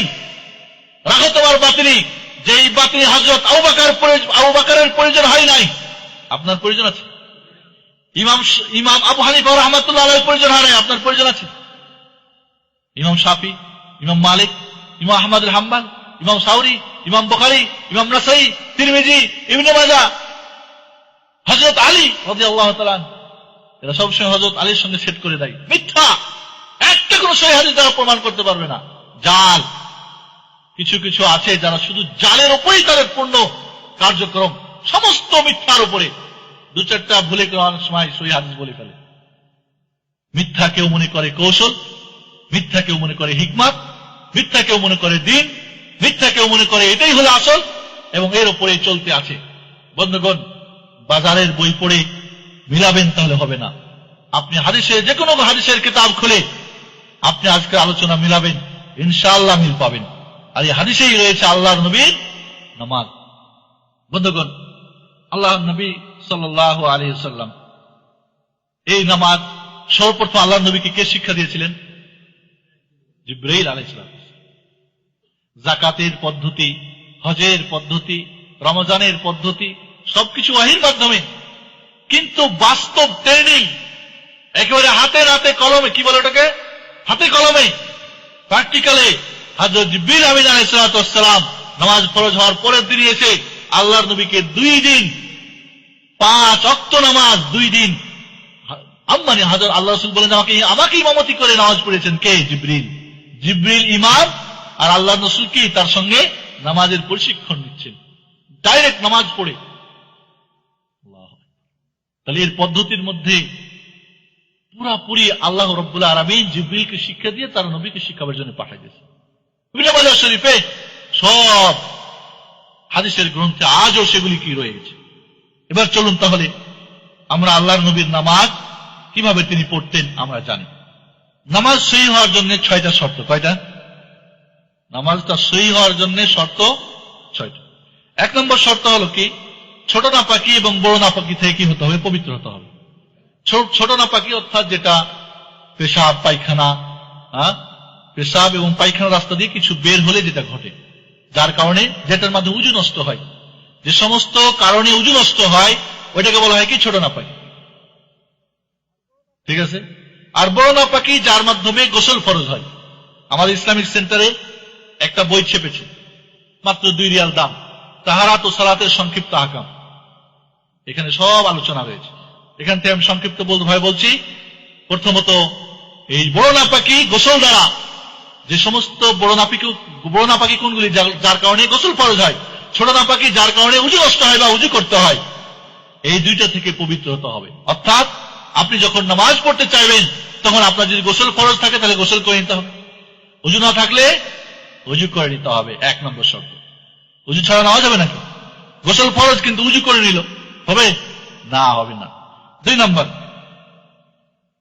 নিয়ত করতে হবে। নামাজ সহি হওয়ার জন্য কি? নিয়ত শর্ত। অনেক সময় বলে ইসলামিক সেন্টারের ভাইয়েরা নিয়ত করতে নিষেধ করে। মিথ্যা কথা বলবেন না ভাই। বুঝতে যদি কম্পোজ থাকে তাহলে টেলিফোন করে আবার জেনে নেবেন। নিয়ত অবশ্যই করতে হবে, নিয়ত ছাড়া নামাজ হবে না। নিয়ত পড়তে হবে না, ভালো করে বুঝেন। নিয়ত পড়ার কোনো দলিল নেই, পরে আলোচনা আসবে ইনশাআল্লাহ। নিয়তের কথা পরে আসবে। নিয়তের বা এখানেই বলে দিই, নিয়ত কি মুখে পড়বেন? আমার ক্যাসেট আছে 1 ঘন্টা, শুধু নিয়তের উপর 1 ঘন্টা আলোচনা আছে। যারা জানতে চান বিস্তারিত জেনে নেবেন। নিয়ত মুখে পড়া বিদআত, এটা সকল ইমাম সকল মাযহাবের মত। কোন হাদিস কোরআনে বা হাদিস গ্রন্থে বা কোন মাযহাবের কোন কিতাবে নিয়ত পড়ার কোন দলিল নেই, কোনো কথা নেই। এটা শয়তানের ওয়াসওয়াসা, শয়তানের। আল্লাহ ইবনে কাইয়িম বলে যে এটা শয়তানের ওয়াসওয়াসা। 4 রাকাত ফরজ করেছেন জোহরের নামাজ না 3 রাকাত আল্লাহ জানে না? বলতে হবে বুঝি আল্লাহরে 4 রাকাত ফরজ পড়তেছি। কেবলামুখী হয়েছেন, তারপরে আমি কেবলামুখী হয়েছি। ওই মাকে নানির বাড়ির খবর দেওয়া আল্লাহ জানে না? কেবলা হয়েছেন না। যদি কেউ কেবলা পিছনে রেখে বলে আমি কেবলামুখী, হবে নাকি নামাজ? হবে না। ইমামের ইক্তেদা করতেছি, তা আপনি যদি ইক্তেদা করবেন তো ইমাম হয়ে দাঁড়ান না কেন? যখন পিছনে দাঁড়াইছেন না তো আপনি মুক্তাদি নাকি? পরিজনে সাল্লাহকে বলা যায় আমি ইমাম হইনি, মুক্তাদি হইতে হবে। আল্লাহ ইমাম আর আমি মুক্তাদি। ইন্নাহু আলিমুম বিযাতিস সুদূর। নিয়ত মানে সংকল্প করা। নিয়ত মানে কি? ইচ্ছা করা। ইচ্ছা করা, সংকল্প করা। কান দিয়ে হয় না নাক দিয়ে? বলেন তাড়াতাড়ি বলেন। অন্তর দিয়ে? না না না, মুখ দিয়ে। সংকল্প এবং ইচ্ছা মুখ দিয়ে হয়। সবাই একমত? কি ব্যাপার, কথা বলছেন না কেন? সবাই একমত, অন্তর দিয়ে হয়। চোখ বন্ধ করে কোনদিন দেখলেন না কান দিয়ে, আর কান বন্ধ করে কোনদিন চোখ দিয়ে শুনলেন না। আর হাত বেড়ি রেখে কোনোদিন পা দিয়ে ধরলেন না, চললেন না, আর এইখানে নিয়তে এসে অন্তরেরটাকে মুখে শুরু করলেন। হলো নিয়ত আরবি শব্দ, সংকল্প করা, এটা মুখের কাজ না, অন্তরের কাজ। আর অন্তর, এর জন্য ভাষা লাগে না। এই যত দ্রুত কাজ করে এই পৃথিবীতে অনেক কিছুই তৈরি হয়েছে, যোগাযোগ মাধ্যম, এক জায়গা থেকে আরেক জায়গায় চলে যাওয়া। অন্তরের আগে কেউ যেতে পারবে? ফ্যাক্স পাঠাতে হতো নাম্বার টিপতে হবে, জাওয়াল মারতে হতো নাম্বার টিপতে হবে, টেলিফোন করতে হতো ধরতে হবে। কিন্তু এটার চোখটা খালি বন্ধ করেন না, দেখেন আপনার পোলা দেখছেন ঘরে খেলতেছে। ঠিক না বেটি বললাম? হ্যাঁ, আল্লাহ যে জিনিসটাকে সহজ করে দিয়েছেন, আপনি খামাখা নিয়ত মুখস্থ করতে গিয়ে সূরা ফাতিহার ইখলাসের বাইরে কিছু জানেন না। নিয়ত মাশাআল্লাহ 40টা মুখস্থ করে নিয়েছেন, ফরজের, নফলের, সুন্নতের, ওয়াজিবের, ইস্তিসকার, ঈদের, জানাজা, অমুকরে তমুকরে। যারা নিয়ত মুখস্থ করেছেন ভুলে যান, নিয়ত ভুলে যান। কিয়ামতের দিন এই নিয়ত সম্পর্কে আপনাকে জিজ্ঞেস করা হবে, মুখস্থ করেছিলেন কিনা। সূরা ফাতিহা পড়তে জানেন না, নিয়ত কিন্তু ভালোই ঠিক মতো পড়তে পারে। এটা কি নিয়ত? একজন বড় মানুষ কিভাবে নিয়ত করবে? ও পড়তে পারে, কিভাবে নিয়ত করবে? একজন লোক মুসলমান হলো এখনই, তো নিয়ত জানে না, ঠিক না? নামাজ পড়বে না, পড়বে না, না, ওরে আগে নিয়ত হেফজ করাতে হবে, তারপরে মুসলিম। এরকম আল্লাহ রাব্বুল আলামিন যা আমাদেরকে জরুরি করে দেন নাই, জরুরি নিয়ত করতে হবে, নিয়ত পড়তে হবে না। নিয়ত যে বিদআত, সকল আইম্মায়ে কেরাম একমত। আল্লামা মোল্লা আলী কারি হানাফি রাহমাতুল্লাহ আলাইহি বলেন, আল্লাহর নবী মেরাজের পর থেকে নিয়ে মৃত্যু আগ পর্যন্ত মোটামুটি 30,000 ওয়াক্ত ফরজ নামাজ পড়েছেন, একবারও নিয়ত মুখে পড়েন নাই। আল্লাহ নবী বুঝি নামাজ হয় নাই? আর যে আরবিটুকু কয়, আরবি দিয়ে লেখা, ও আল্লাহর নবী আরবি এটুকু জানতেন না, হুজুর ইজারা দিয়ে গেছেন যে তুই পারাই দিও নাকি? আল্লাহ নবী নাওয়াইতা মুসাল্লি এগুলো আরবি জানতেন না, ওই জন্য হাদিসে নেই, তাই নাকি? না, ভালো করে বুঝেন বন্ধুগণ। নিয়তে দুইটা মশলা ভালো করে মনে রাখেন। নিয়ত, এক নম্বরে কি নিয়ত করতে হবে, কার জন্য নিয়ত করবেন? এই নামাজ আল্লাহকে খুশি করার জন্য, এক। 2 নম্বর, এই নিয়ত স্থান কোথায়? অন্তর, মুখে নয়, মুখে পড়া বিদআত। এজন্যে মোল্লা আলী কারি হানাফি রাহমাতুল্লাহ আলাইহি বলেন, আমাদের ভারত মহাদেশের যত যোগ্য বড় বড় মুহাদ্দিসিন কিরাম সবাই এটাকে বেদাত বলে গেছেন, সবাই।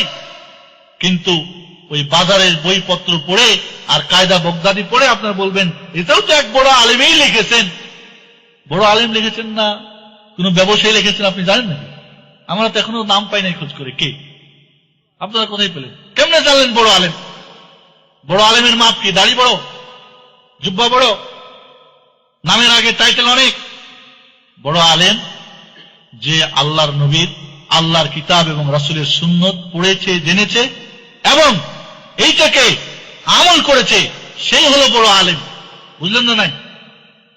এই জন্য তাহলে নিয়ত স্পষ্ট হয়েছে আপনাদের কাছে। 2 নম্বর শর্ত কি নামাজ কবুল সহি হওয়ার জন্য? নিয়ত। 3 নম্বর হলো, আচ্ছা একটু চেঞ্জ হয়ে গেছে।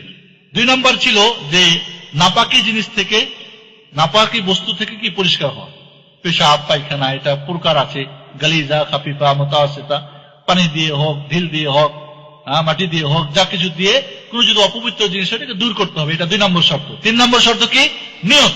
4 নম্বর শর্ত হলো কি? সময়ের প্রবেশ হতে হবে। জোহর হয় নাই, আপনি যদি 100 রাকাত নামাজ পড়েন, জোহরের 4 রাকাতের জায়গায় হবে নাকি নামাজ? সময় হতে হবে। অনেক সময় প্রশ্ন করে যে মুসাফির তখন যে আসর নামাজ জোহরে পড়ে নাই, সময় যে হয় নাই, মুসাফিরের সময় ওইভাবেই আসরকে জোহরে পড়া যায় আর জোহরকে আসরে পড়া যায়, মাগরিবকে এশার সঙ্গে পড়া যায়, এশাকে আগে নিয়ে এসে মাগরিবে পড়া যায়, ওইটাই মুসাফিরের ওয়াক্ত। নাকি আপনি ওয়াক্ত নির্ণয় করবেন? যেই নবী মুহাম্মদুর রাসূলুল্লাহ সাল্লাল্লাহু আলাইহি সাল্লাম বলেছেন সূর্য ঢলার আগে নামাজ হবে না জোহরের, ওই নবী যেই নবী বলেছেন আসরের সময় না আর আগে নামাজ আসর হবে না, ওই নবী মুহাম্মদুর রাসূলুল্লাহ সাল্লাল্লাহু আলাইহি সাল্লাম মুসাফির অবস্থায় আসরকে নিয়ে এসে জোহরের সময় পড়েছেন। আপনার কোনো ক্ষতি আছে নাকি তবে? আপনার এতরাজ কেন? 99 মনে হয় সম্ভব 89 হজ করার জন্য আমরা মদিনা বিশ্ববিদ্যালয়ের কিছু ছেলে পেলে জেদ্দা এয়ারপোর্টে এসে নামলাম। নামাজ হচ্ছে, নামাজে শরীক হয়ে গেলাম, নামাজ হয়ে গেল।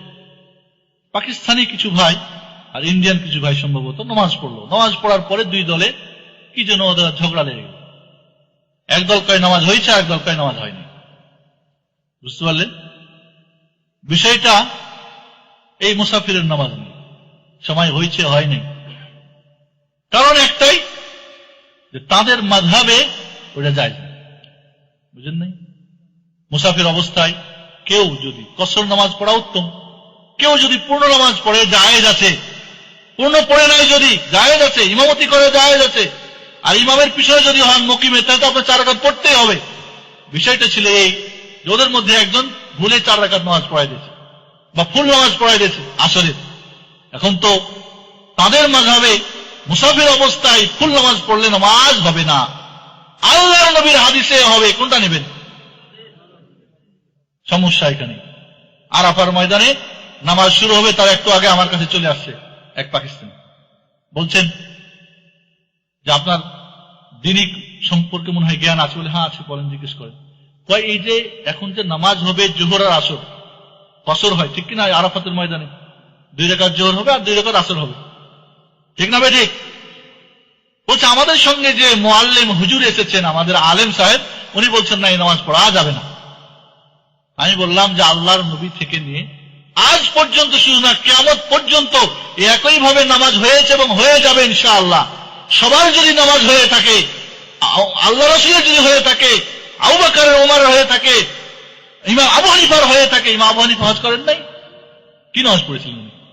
কোন নামাজ পড়েছিলেন? আরাফার ময়দানে কিভাবে পড়েছিলেন? তার হলে তার অনুসারে আমি হানাফি মাযহাবের লোক, আমার হবে না? হবে না, হবে ইনশাআল্লাহ। লোকটা টাকা টুকি দিয়ে হুজুরে নিয়ে আসছে মহল্লা, বুঝছি আমি, গেছে। আমি শুনেন, রাগঝাগ করেন না, আপনারা পড়লে পড়েন, হুজুর না পড়লে কিছু বললেন না, ঝগড়া করার দরকার নেই। এখানে আরাফার ময়দানে ঝগড়ার জায়গা না। বন্ধুগণ, দুঃখ লাগে যদি আপনি হাদিস বলেন, তো বলেন যে আমাদের হুজুররা করে না কেন? আপনার হুজুর না করে না, এটা কি হাদিস এই জন্য দোষী নাকি? আল্লাহর নবীর হাদিস এই জন্য জবাবদিহি করবে না আপনার মাযহাব জবাবদিহি করবে, না আপনার হুজুর জবাবদিহি করবে? আল্লাহর নবী জবাবদিহি করবে না, রাসূলের হাদিস জবাবদিহি করবে না। করবে যারা এই হাদিস মানে না। তারা কেন মানে না? তাদের যুক্তি কি? 4 নম্বর শর্ত, সময় হতে হবে, সময় হওয়ার পরে নামাজ পড়তে হবে। 5 নম্বর শর্ত, কেবলামুখী হতে হবে। কেবলা, ফরজ হোক নফল নামাজ হোক। তবে যদি আপনি সোয়ারিতে থাকেন, তাহলে কেবলা মুখী করে তারপরে চলতে থাকেন, যেদিকেই যার নামাজ হবে, অথবা যেদিকেই আপনার মুখ থাকে নামাজ। কিন্তু ফরজ নামাজ হলে কেবলামুখী আপনাকে নামাজ শুরু করতে হবে। 6 নম্বর শর্ত হলো কি? আওরাত ঢাকতে হবে। পুরুষদের নাভি থেকে নিয়ে হাঁটু পর্যন্ত এবং 2 কাঁধ। উমরা করতে যায় অনেকে, সেফটি পেন দিয়ে মেরে দিল এখানে, ডান কাঁধ খোলা। ওই যে প্রথম তওয়াফে কুদুমে 3 বার মানে ইস্তেবা করতে হয়, পুরা হজ শেষ, তারপরে এটাকে বন্ধ করে। আল্লাহর বান্দা জানে না এই দুটাকে ঢেকে নামাজ পড়তে হয়। ওই আরবরা যে করে, আরবরা আপনার দলিল নেই? আরবরা দলিল? আপনার দলিল কোরআন আর হাদিস। কেউ ভুল করলে আপনি ভুল করবেন, এটা নয়। ওই সৌদি ওরা কি কম জানে? ওই কম জানার ব্যাপারেই তো খাইছেন আপনি। জানে না যারা, আপনি কি জানেন? আপনি আল্লাহর নবীর হাদিস শেখার চেষ্টা করেন। কে কি করলো সেটা দেখা আপনার ব্যস্ত হওয়ার দরকার নেই। বন্ধুগণ, এই জন্য 6 নম্বরে শর্ত হলো পুরুষের নাভি থেকে নিয়ে হাঁটু পর্যন্ত এবং 2 কাঁধ ঢাকতে হবে। আর মহিলাদের মুখ এবং হাত, এই শুধু তালুটা বাদ দিয়ে বাকি সমস্ত ঢেকে কি করতে হবে? নামাজ পড়তে হবে। যদি আজনাবী পুরুষ থাকে তাহলে সম্পূর্ণ ঢাকতে হবে, মুখ তো সব ঢেকে নামাজ পড়তে হবে। তবে ছোট বাচ্চা যদি হয়, বালেগ হয়নি এখনো, মেয়ে মানুষ, মাফি মুশকিল, প্যান্ট পরে পড়তে দেন, বুড়না লাগাই নাই, মাফি মুশকিল। কিন্তু বালেগ হওয়ার পরে তাকে অবশ্যই শুধু মুখটা বাদ দিয়ে বাকি সব ঢেকে তাকে নামাজ পড়তে হবে। এই 6টা শর্ত মনে রাখেন। এরপর আমরা ইনশাআল্লাহ পদ্ধতির আলোচনাতে যাই। এবার আপনি কেবলামুখী হয়ে নিয়ত করে নিয়েছেন, ঠিক আছে? কেবলামুখী হয়ে নিয়ত করে আল্লাহর জন্য নামাজ পড়ার জন্য এবার আপনি দাঁড়িয়েছেন। খুশু এবং খুজু আপনার অন্তরে, এই বাক্তির মহাব্বত, এর ভয়, এর আশা নিয়ে এবার আপনি দাঁড়িয়েছেন। এবার আপনি কি করবেন? এবার আপনাকে তাকবীরের তাহরিমার মাধ্যমে নামাজ শুরু করতে হবে। দেখেন, নামাজ এটা একটা ঘর মনে করেন। ঢুকতে হলে চাবি দিয়ে ঢুকতে হবে। নামাজের চাবি কি? আর তুহুরু মিফতাহুস সালাহ। উযু হলো কার? নামাজের চাবি। উজুর বর্ণনা আমি দিলাম না, কারণ আমাদের এই বইটা কিনে নেবেন, এখানে উজুর বিস্তারিত আলোচনা দেওয়া আছে ইনশাআল্লাহ, কিভাবে উজু করতে হয়, সময় আমাদের কুলাবে না। বন্ধুগণ, তাহলে উজু করে নামাজে ঢুকতে, আল্লাহ রাব্বুল আলামিন বিনা উজুতে নামাজ কবুল করবেন না, এটা শর্ত করে দেওয়া হয়েছে। আবার এই নামাজে যখন আপনি ঢুকে গেলেন, তখন আবার আপনার কি হলো, নামাজের একটা এমন গুরুত্ব যে যার মধ্যে দুনিয়ার আর কিছু চলবে না, দুনিয়ার কোনো কাজ করা আর চলবে না। কি কি চলবে না পরে আলোচনা করবো ইনশাআল্লাহ। এই নামাজ, এই জন্য কি বলতে হবে, আল্লাহ আল্লাহু আকবার তাকবীরে তাহরিমা দিয়ে আপনাকে এই নামাজের মধ্যে ঢুকতে হবে। বন্ধ ছিল, চাবি দিয়েছেন, উজু হয়ে গেছে, এবার আপনি ঢুকবেন তাকবীরে তাহরিমা, মানে যেই তাকবীরের মাধ্যমে দুনিয়ার সমস্ত কাজ হারাম হয়ে যায়। এবার তাহলে আমার সঙ্গে আপনারা পর্যায়ক্রমে দেখতে থাকেন। এবার আপনি কি করবেন, তাকবীরে তাহরিমা, কিবলামুখী হয়েছেন, ঠিক আছে, হাত দুইটা কি করবেন, আঙ্গুলগুলি না বন্ধ থাকবে আর না খোলা থাকবে। খেয়াল করেন ভালো করে, কেউ ঘুমালে জাগায় দেন, না খোলা থাকবে আর না বন্ধ থাকবে, স্বাভাবিক। কাঁধ পর্যন্ত উঠাবেন, এটা আল্লাহ নবী বেশি করতেন এবং এই হাদিসগুলি বেশি সহি। তবে কান পর্যন্ত হাদিস আছে, কান ধরা না, কান ধরার কোন দলিল নেই, কান পর্যন্ত উঠাতে হবে। তবে আল্লাহ নবী বেশিরভাগ কান পর্যন্ত উঠাতেন। এবার আপনি দেখেন, খেয়াল করেন, তাকবীর এবং কাজ একসঙ্গে, দেখেন ভালো করে, হ্যাঁ, আল্লাহু আকবার, তাকবীর এবং হাত বাঁধা দুইটা একসঙ্গে হলো না, নাই?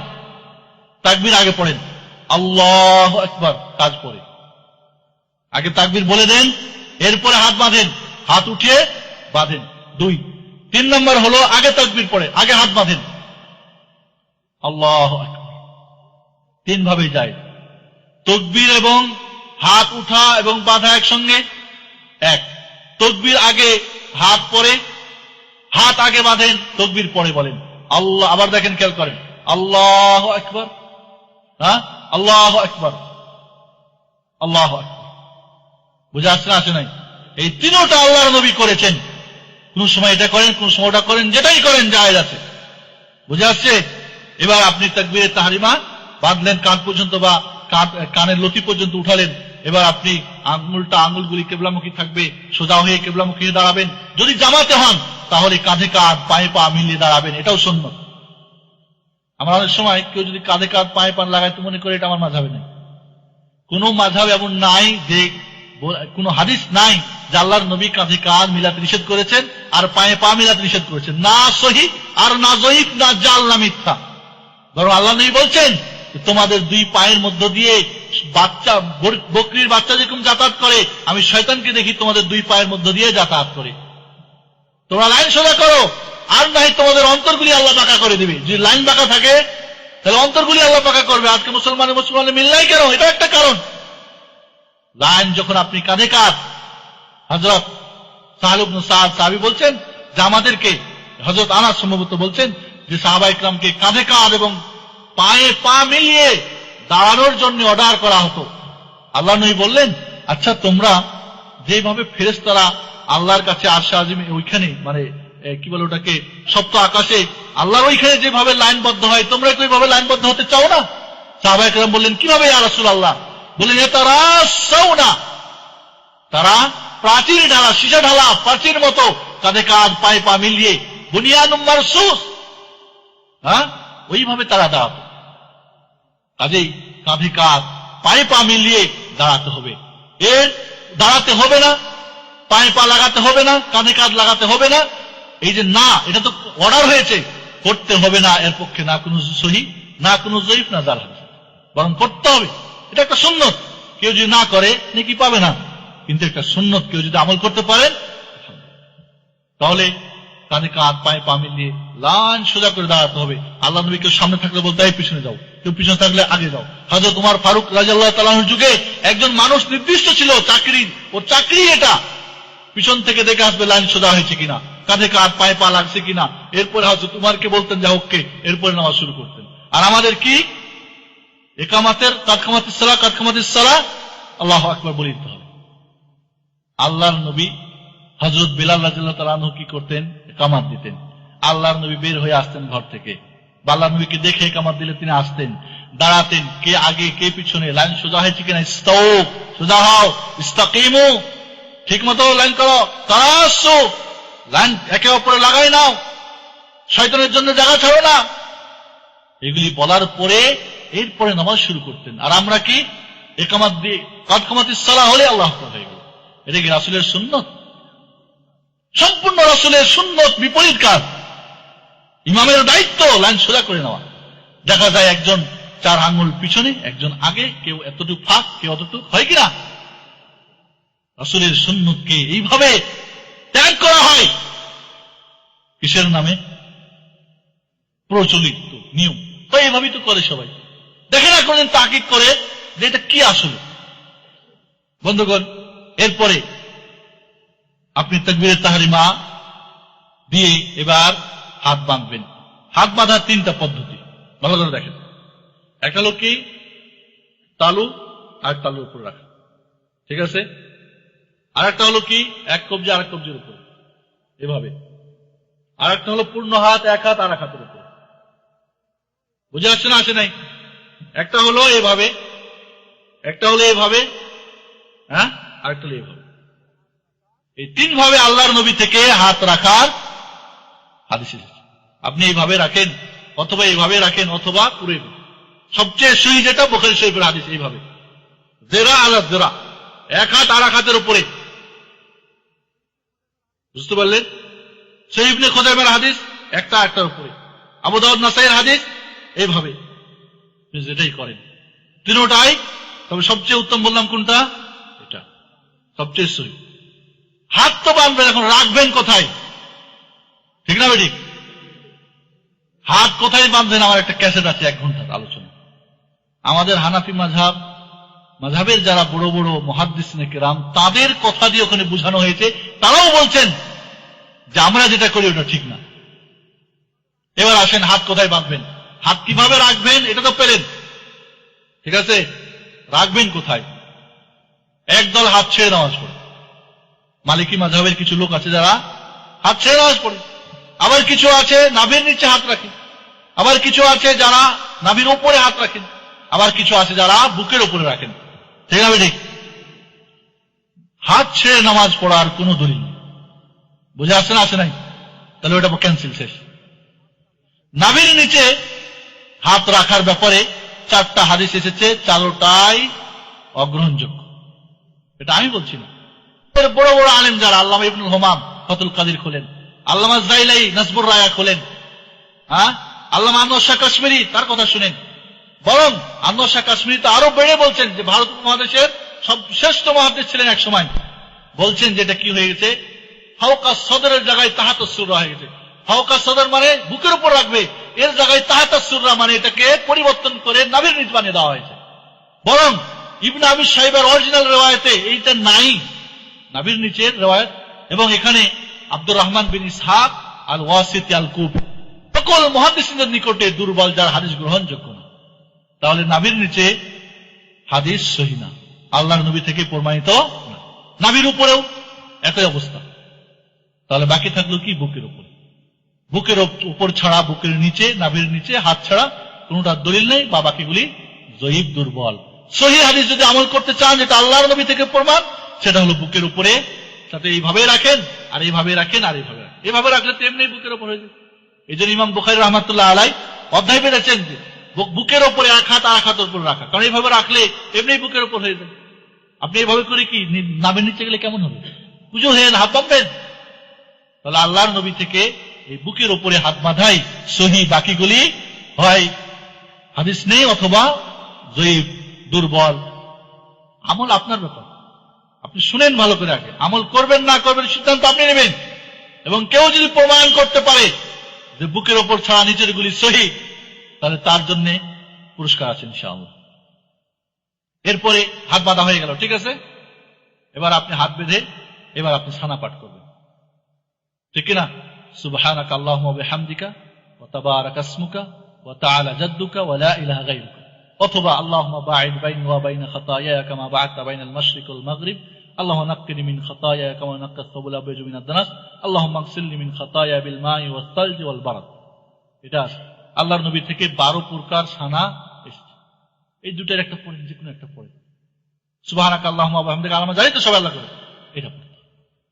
এবার সানা পাঠ হয়ে গেলে আউযু বিল্লাহি মিনাশ শাইতানির রাজিম, আপনি আউযু বিল্লাহ তো জানেন, আউযু বিল্লাহ পড়েন। এরপরে বিসমিল্লাহ নীরবে পড়েন, জোরেও পড়া জায়েজ আছে। বুখারী মুসলিম সবচেয়ে বিশুদ্ধ সহিহ হাদিস, মানে 1 নম্বর হাদিস হলো আল্লাহর নবী বিসমিল্লাহ নিজে নীরবে পড়তেন।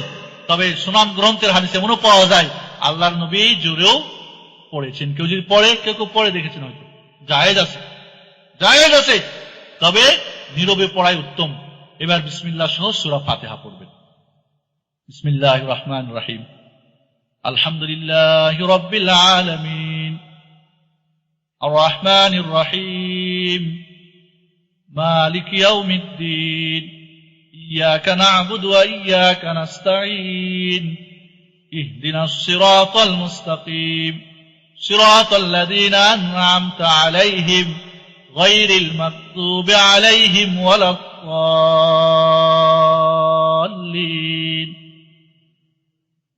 সূরা ফাতিহা একটা করে আয়াত পড়তেন আল্লাহর নবী, প্রত্যেক আয়াতের পরে থামতেন। আর আমাদের ইমাম সাহেবরা মাশাআল্লাহ এক নিঃশ্বাসে পারলে সূরা ফাতিহার সঙ্গে ইখলাসও শেষ করে দিতে চাই, এটা সুন্নাত না। এবং মনে রাখবেন, সূরা ফাতিহা নামাজের রুকন, সূরা ফাতিহা ছাড়া নামাজ হবে না। আপনি মুক্তাদি হন আর ইমাম হন। ইমাম যদি হন, একাকী হন, তাহলে পড়তে হবে সবার মত। যদি নীরবে কেরাত হয়, ইমাম যদি আস্তে আস্তে কোরআন পড়ে, তবুও সূরা ফাতিহা পড়তে হবে সকল মাযহাব, সকল ইমামের মত। ভালো করে বুঝেন মাসালাটা। যদি আপনি একাকী পড়েন অথবা ইমাম হন, অথবা ইমাম সাহেব আস্তে কেরাত করেন, ঠিক আছে, যেরকম জোহর, আসর, মাগরিবের তৃতীয় রাকাত, ইশার তৃতীয় চতুর্থ আস্তে কেরাত কিনা, তাহলে সূরা ফাতিহা পড়তে হবে সকলের মতে, সব মাযহাব, সব ইমাম। বুঝা আসছে? কথা হলো, যদি ইমাম জোরে কেরাত করেন তখন কি করবেন? এখানে একটু মত পার্থক্য আছে। কেউ বলেছেন পড়তে হবে, আর কেউ বলছে পড়তে হবে না। আমার ক্যাসেট আছে, সূরা ফাতিহা ছাড়া নামাজ হবে না, 1 ঘন্টা আলোচনা আছে। এটা যদি সম্পূর্ণ আলোচনা শুনতে চান, পেন রিয়াল দিয়ে কিনে মহব্বত করে শুনবেন, তাহলে বুঝে আসবে। যদি মহব্বত করে না শুনেন, তাহলে কইবা এরকম কয় মূল্য শুনবেন সব কথাগুলি। আমার কথা আমি বলি নাই, বরং হানাফি মাযহাবের, শাফি মাযহাবের, মালিকি মাযহাবের, হাম্বলি মাযহাবের সকল ইমাম যারা মুহাক্কিক আলেম, সকলেই সূরা ফাতিহা পড়তেন। নিজামউদ্দিন আউলিয়া সূরা ফাতিহা পড়তেন। মুক্তাদিরা জিজ্ঞেস করলেন, আপনি সূরা ফাতিহা পড়তে বলেন আমাদেরকে, আমরা শুনছি কিয়ামতের দিন যে সূরা ফাতিহা পড়বে ইমামের পিছনে তার মুখে আগুন দেওয়া হবে। কয় দেখো, কিয়ামতের দিন সর্বপ্রথম হিসাব কি হবে? নামাজের। যদি আল্লাহ কয় নিজামউদ্দিন তোর নামাজই নাই, কারণ আল্লাহ নবী বলছেন লা সালাতা লিমান লাম ইয়াকরা বিফাতিহাতিল কিতাব, তার নামাজই হয় না যে সূরা ফাতিহা নামাজে পড়ে না। কি বলছেন আল্লাহ নবী? যে সূরা ফাতিহা পড়ে না তার নামাজই হয় না। বলেন নাকি ইমাম, মুক্তাদি, নারী, পুরুষ, আরব, অনারব, ছোট বড়, না, সবার জন্য এই নামাজ হবে না, সবার জন্য। কিয়ামতের দিন আল্লাহ যদি মুখে আগুনও দেয় ওটাই ভালো, তার চাইতে একটা আগুন তো খেয়ে তো জান্নাত পাবো, কারণ নামাজ আছে। আর নামাজের হিসাবে ঠিক গেলে তো সবই বরবাদ। হাদিসে আছে নামাজে যদি বরবাদ হয় সব বরবাদ, আর নামাজ পাশ হয়ে গেলে সব পাশ। আর মনে রাখবেন, এই মুখে দেওয়ার যে হাদিস বর্ণনা করে যারা, এগুলি হল মিথ্যা, এরা হলো দাজ্জাল, এরা বড় কাযযাব। এক মাযহাব আর এক মাযহাবকে ঘাইল করার জন্য এগুলি হাদিস বানাইছে, বুঝেন নাই? এই ধরনের কোনো কথা নেই, মিথ্যা। আল্লামা লাখনবীর, আল্লামা কি বলে, আরে আমাদের ভারত মহাদেশের শাহ কি বলে, আশরাফ আলী থানভী, বড় বড় আলেমরা এটা স্বীকার করছে, এটা জাল হাদিস, মিথ্যা কথা। এটা এই ধরনের কোন হাদিস আল্লাহর নবী থেকে নেই। যেই নবী বলছেন সূরা ফাতিহা ছাড়া নামাজ হয় না, ওই নবীর থেকে বুঝি এমন হাদিস হতে পারে যে সূরা ফাতিহা পড়বে আর মুখে আগুন দেবে? হয় নাকি? এরকম বিপরীত কথা বুঝি আল্লাহর নবী বলার জন্য এসেছিলেন দুনিয়ায়? না। এই জন্য বন্ধুগণ, জোরে কেরাত হলে সূরা ফাতিহা পড়তে হবে না কোন কোন ইমামের মত, তবে অধিকাংশের মতে পড়তে হবে, এবং না পড়লে নামাজ হবে না। যেখানে আল্লাহ নবী বলছেন নামাজ হবেই না, এর বিপরীত তেমন হওয়া উচিত যে না পড়লেও নামাজ হবে, নাকি বলেন? এই জন্য হযরত আবু হুরায়রা রাদিয়াল্লাহু তাআলা আনহু হাদিস বর্ণনা করছেন যে আল্লাহ রাব্বুল আলামিন, আল্লাহ নিজেই বলছেন হাদিসে কুদসি, কাসামতু সলাতি বাইনি ওয়া বাইনা আবদি, আমি নামাজকে আমার এবং বান্দার মধ্যে ভাগ করে দিয়েছি। এই নামাজ বলতে কি? সূরা ফাতিহা। সূরা ফাতিহাকে আল্লাহ নিজে নামাজ বলে আখ্যায়িত করেছেন, সালাত বলে আখ্যায়িত করেছেন। যিনি হাদিস শুনতেছিলেন হযরত আবু হুরায়রা রাদিয়াল্লাহু তাআলার কাছ থেকে, বললেন, আবু হুরায়রা, আমরা যখন ইমামের পিছনে থাকি, ফায়াকরা ফি নাফসি, নীরবে পড়ো। আল্লাহর নবী ফজরের নামাজে বললেন, কি গো, তোমরা আমার পিছনে কেউ কিরাত করতেছিলে নাকি? আমার কিরাত ভারী হয়ে যাচ্ছিল। বলে, হ্যাঁ ইয়া রাসূলুল্লাহ, পড়তেছিলাম তো। আল্লাহর নবী বললেন, সূরা ফাতিহা ছাড়া অন্য কিছু তোমরা পড়বে না। আর একদিন ফজরের নামাজে আল্লাহর নবী বললেন, কি ব্যাপার, আমার পড়া তোমরা কেড়ে নিচ্ছিলে, কে পড়তেছিল নাকি? একজন বললে, হ্যাঁ রাসূলুল্লাহ, আমি পড়তেছিলাম। হ্যাঁ, আমি পড়তেছিলাম। এইখানে বর্ণনাকারী হাদিস জোহরি বলছেন, এরপরে মানুষরা কি করলেন, পড়া থেকে বন্ধ হয়ে গেলেন। কোন পড়া থেকে বন্ধ হলেন?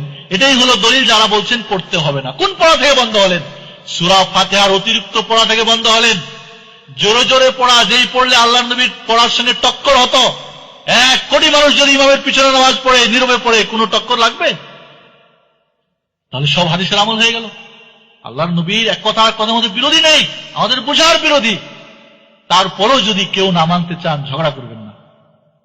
আল্লাহর নবীর সমস্ত হাদিসের উপর আমল করতে চাইলে সূরা ফাতিহা পড়তে হবে। নারী হন, পুরুষ হন, ফরজ আর ছোট হন আর বড় হন, ইমান হন আর মুক্তাদি হন, জোরে কেরাত হোক আর আস্তে হোক, আর জোরেই কেরাত হোক আর আস্তেই হোক, আপনাকে পড়তে হবে সূরা ফাতিহা সর্ব অবস্থায়। সূরা ফাতিহা পড়ার পরে এবার আমিন বলতে হবে। যিনি ইমাম থাকবেন তিনি পড়ার পরে গায়রিল মাগদুবি আলাইহিম ওয়ালাদ-দাল্লিনের সঙ্গে আমিন বলবেন। এর সঙ্গে সঙ্গে মুক্তাদিরাও জোরে আমিন বলবেন, কিছু জোরে, আসতে না। আল্লাহ নবী বলেন, ইদা আম্মারা আল ইমামু ফাআমিনু, ইমাম যখন আমিন বলবে তখন তোমরা আমিন বলো। ইমাম যদি আসতে বলে, তো বললো কিনা বুঝলেন নাকি? বোঝা যাবে। হাদিসে বলছে, ইমাম যখন আমিন বলবে তোমরা আমিন বলবে, এর মানে জোরে, ঠিক না ঠিক? অন্য হাদিস আছে, ইদা ক্বালা আল ইমামু গায়রিল মাগদুবি আলাইহিম ওয়ালাদ-দাল্লিন ফাকুলু আমিন, ইমাম যখন গায়রিল মাগদুবি আলাইহিম ওয়ালাদ-দাল্লিন বলবে তখন আমিন বল।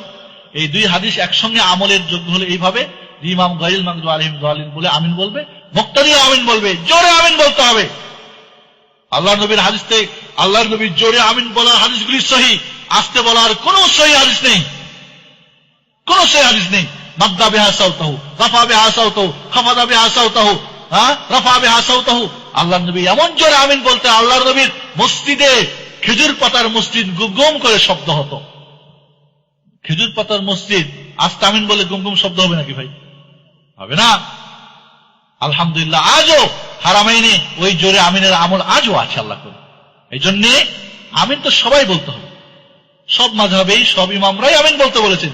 কেউ বলেছেন আস্তে, কেউ বলছে জোরে, কিন্তু জোরে বলতে হবে, এটাই হলো সহিহ। আস্তে বলার কোন সহিহ দলিল নেই। আল্লাহ নবী বলেন, তোমরা জোরে আমিন বলো। এই আমিন বললে ইহুদিদের গায়ে আগুন জ্বলে, কারণ গায়রিল মাগদুবি আলাইহিম ওয়ালাদ-দাল্লিন ইহুদি আর খ্রিস্টানদের বিরুদ্ধে এখানে দোয়া, ঠিক কিনা? ওরা পথভ্রষ্ট এবং আল্লাহর গজবপ্রাপ্ত। আমিন, আল্লাহ খবরদার ওদের মতো করো না, ওদের উপর বদদোয়া হচ্ছে, আমাদের জন্য দোয়া হচ্ছে, ঠিক কিনা? তাহলে ওদের রাগ করার কথা কিনা? আপনার জন্য যদি কেউ বদদোয়া করে, রাগ হবেন না খুশি হবেন? আল্লাহ নবী বলেন, তোমাদের সালাম এবং এই আমিন বলাতে ইহুদিদের গা জ্বলে, তোমরা আমিন বলো। তাহলে সহিহ হাদিস নিয়ে যদি আমরা সহিহ হাদিসের বিরুদ্ধে যদি স্লোগান দিই বা এটার বিরুদ্ধে কথা বলি, তাহলে কি এটা অন্যায় হবে। এই জন্যে জোরে আমিন বলাই হলো বিশুদ্ধ হাদিস, আস্তে বলার কোন সহিহ দলিল নেই। এবার আপনি সূরা পড়বেন, ঠিক আছে? অন্য একটা সূরা পড়বেন, মুক্তাদি হলে আর পড়ার দরকার নেই। যদি নীরবে কেরাত হয়, জোহর আসর যেমন, তাহলে প্রথম 2 রাকাতে সূরা ফাতিহার সঙ্গে অন্য সূরা আপনি পড়তে পারেন। আর যদি জোরে কেরাত হয়, তাহলে প্রথম 2 রাকাতে শুধু সূরা ফাতিহা পড়বেন ইমামের সঙ্গে, অথবা ইমামের গ্যাপে গ্যাপে, অথবা ইমাম যদি বিরতি দেয় তাহলে যে কোনো ভাবে আপনাকে পড়তে হবে। যে কোনো ভাবে ইমামের আগে সঙ্গে সঙ্গে বা পরে বা গ্যাপে গ্যাপে পড়ে নেবেন, যেভাবেই পড়ার চেষ্টা করবেন। এরপরে অন্য সূরা ইমাম সাহেব পড়বেন, মুক্তাদিরা অন্য সূরা পড়ার দরকার নেই। যদি জোরে কেরাত হয়, আস্তে কেরাত হলে অন্য সূরা পড়া যায়। ইবনে মাজার সহিহ হাদিস, হযরত জাবের ইবনে আব্দুল্লাহ বলেন, আল্লাহর নবীর সঙ্গে জোহর এবং আসর নামাজে আমরা প্রথম 2 রাকাতে সূরা ফাতিহার অতিরিক্ত আমরা অন্য সূরা পড়তাম। হাদিসটা কি করবেন? বাদ দিয়ে দিবেন নাকি? না বলবেন যে না এটা ইয়াদের হাম্বালিদের? হ্যাঁ, আল্লাহর নবী থেকে যদি সাবিত প্রমাণ থাকে তাহলে আমরা আমল করতে পারি। জরুরি না কিন্তু সূরা ফাতিহা আপনি পড়েছেন খালাস, কিন্তু নীরব কেরাতে প্রথম 2 রাকাতে পড়া যায় আছে। এবার অন্য সূরা মিলাবের 5 প্রকার নিয়ম আছে। কয় প্রকার? প্রত্যেক রাকাতের জন্য আলাদা আলাদা সূরা, ঠিক আছে? একই সূরা 2 রাকাতে ভেঙে, অর্ধেক প্রথম রাকাতে, অর্ধেক দ্বিতীয় রাকাতে। বুঝে আসছে না নাই? ভালো করে বুঝেন। 2 রাকাতের জন্য 2 সূরা, হ্যাঁ, একটা হলো। 2 নম্বর হলো 2 রাকাতের জন্য একই সূরা ভাগ করি, প্রথমে হাফ পরে ভাব, বা আগে বেশি পরে কম, ঠিক আছে? 2। 3 নম্বর হলো প্রথম রাকাতের জন্য যে সূরা, দ্বিতীয় রাকাতের জন্য ওই সূরা। প্রথম রাকাতেও সূরা ইখলাস পড়লেন, দ্বিতীয় রাকাতে সূরা ইখলাস পড়লেন, জায়েজ। বুঝে আসছে?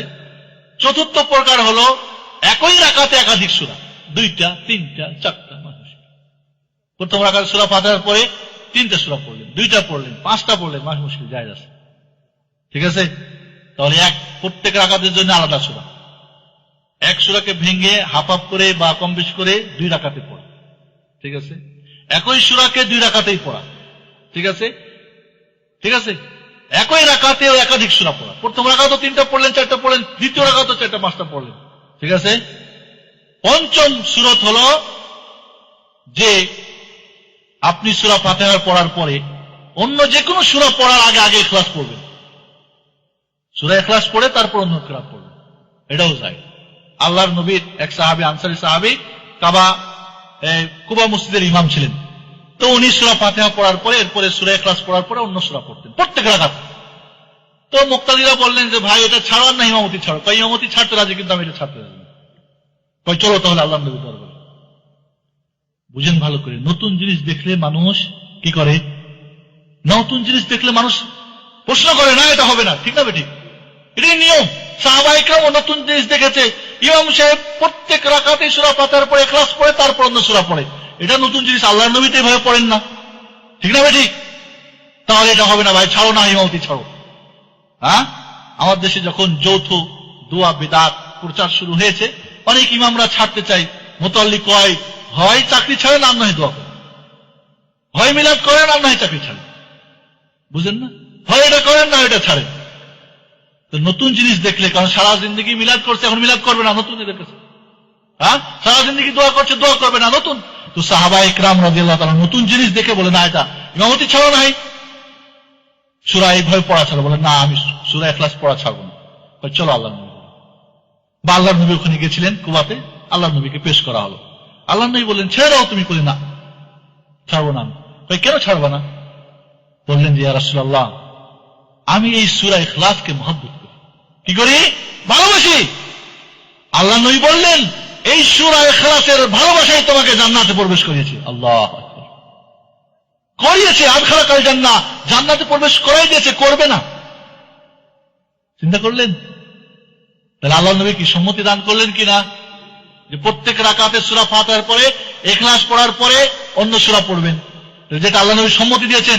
এখন যদি কেউ করে আর পিছন থেকে যদি বলে কি যে না হবে, আল্লাহর নবী নাজায়েজ কাজের স্বীকৃতি দিয়েছেন? কখনই না। নামাজ ফাসেদ হয়ে যাওয়ার স্বীকৃতি দিয়েছেন? এই হাদিস থেকে আরেকটা জিনিস প্রমাণ হলো। কি প্রমাণ হলো? কোরআনের যে তরতিব আছে প্রথম থেকে, এটা লাজিম না। কেউ যদি পিছন থেকে পড়ে আবার সামনে পড়ে, জায়েজ আছে, জায়েজ আছে। বুখারী শরীফের হাদিস, বুখারী শরীফের হাদিস, হযরত আহনাফ বিন কাইস তাবী বলছেন যে আমি হযরত উমরের সঙ্গে ফজর নামাজ পড়েছিলাম।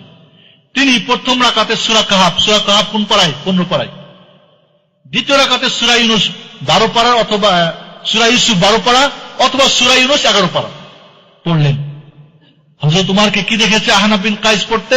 প্রথম রাকাতে 15 পারা সূরা, পিছন থেকে কি সূরা কাহাফ, আর দ্বিতীয় রাকাতে প্রথম থেকে আগের দিক থেকে সূরা ইউসুফ 12 পারা অথবা সূরা ইউনূস 11 পারার পড়েছেন। পিছন থেকে পড়েছেন কিনা? হযরত উমরের নামাজ কি বাতিল হয়ে গেছে? যদি হযরত উমরের নামাজ বাতিল না হয়, আমার আপনার বাতিল হবে? হবে না, হবে না। এই সাহাবী সূরা ইখলাস পড়তেন, তারপরে সামনে থেকে পড়তেন, তাহলে তার নামাজ বাতিল হয় নাই, পিছন থেকে তো আবার সামনে গেছেন। তাহলে প্রমাণ হয়। তবে উত্তম কি? তারতিবে পড়ে। আল্লাহর নবী এইভাবে পড়েছেন। কেউ যদি কোনো কারণে জেনেই হোক না জেনেই হোক যদি সামনে চলে যায়, নামাজ বাতিল বলা যাবে না। হাদিসে আছে হযরত ওমর এমন কাজ করতে পারে না যেই কাজের মাধ্যমে নামাজ বাতিল হয়ে যায়। হযরত ওমর নামাজ পড়ে বাতিল নামাজ সাহাবীদেরকে পড়িয়েছেন আর নামাজ ফিরিয়ে পড়েন না, এমন কি হতে পারে? না। এজন্য সব হাদিসে আমাদের মানতে হবে। একটা ধরবেন আর একটা ছাড়বেন তা না। উম্মতের জন্য সমস্ত হাদিসকেই মানা জরুরি। এরপরে সূরা ফাতিহা অন্য একটা সূরা পড়লেন, 5টা পদ্ধতি পেলেন তো। এরপরে আপনি পড়া হয়ে গেলে একটু সূরা ফাতিহা পড়া, আল্লাহর নবী তাকবীরে তাহরিমা বাঁধার পরে নীরব থাকতেন, মানে সানা পাঠ করতেন। সূরা ফাতিহা পড়ার পরেও একটা কি করতেন, নীরব থাকতেন, হালকা একটু নীরব থাকতেন। এরপরে দ্বিতীয় কেরাত পড়ার সূরা পড়ার পরেও একটু সাধারণ একটু দেরি করে আল্লাহু আকবার বলে এবার রুকু করতেন। এবার তাহলে আপনাকে কি করতে হবে, এবার আল্লাহু আকবার বলে রুকু করতে হবে। কিভাবে আল্লাহু আকবার? ওই আর আগে যে আল্লাহু আকবার শিখলেন তাকবীরের সঙ্গে, অথবা আগে তাকবীর পরে রুকু, বা আগে রুকু পরে তাকবীর। তবে উত্তম হলো যদি আপনি ইমাম হন আগে রুকু করে তারপর তাকবীর দিবেন, যাতে করে পিছনের লোক আপনার আগে রুকু না করে ফেলে। কারণ আগে যদি করে ফেলে নামাজ বাতিল হয়ে যাবে, ইচ্ছা করে করে। ঠিক না ঠিক? তাহলে এবার কি করবেন আপনি? হাত বাঁধা ছিল, এবারও আপনাকে কি করতে হবে, দুই হাত উত্তোলন করতে হবে, আল্লাহু আকবার বলে রুকু দিতে হবে, কান বরাবর অথবা কান বরাবর। নামাজের মধ্যে আল্লাহর নবী 4 জায়গায় হাত উঠাতেন। একটা তাকবীরে তাহরিমার সময়, ঠিক আছে, একটা হলো রুকুতে যাওয়ার সময়, একটা রুকু থেকে উঠার সময়। কয়টা হলো? 3টা।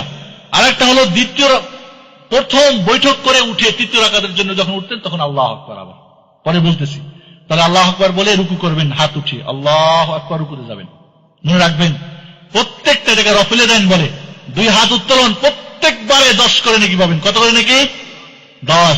তাহলে 4 রাকাত নামাজে 10 বার হাত ওঠা হয়, তাহলে 10 10 100 নাকি। আর 2 রাকাত নামাজে 5 বার হাত ওঠা হয়, তাহলে 50 নাকি। যারা তাকবীরে তাহরিমা ছাড়া আর বাকি হাত ওঠান না তারা কত নাকি থেকে মাহরুম হয়?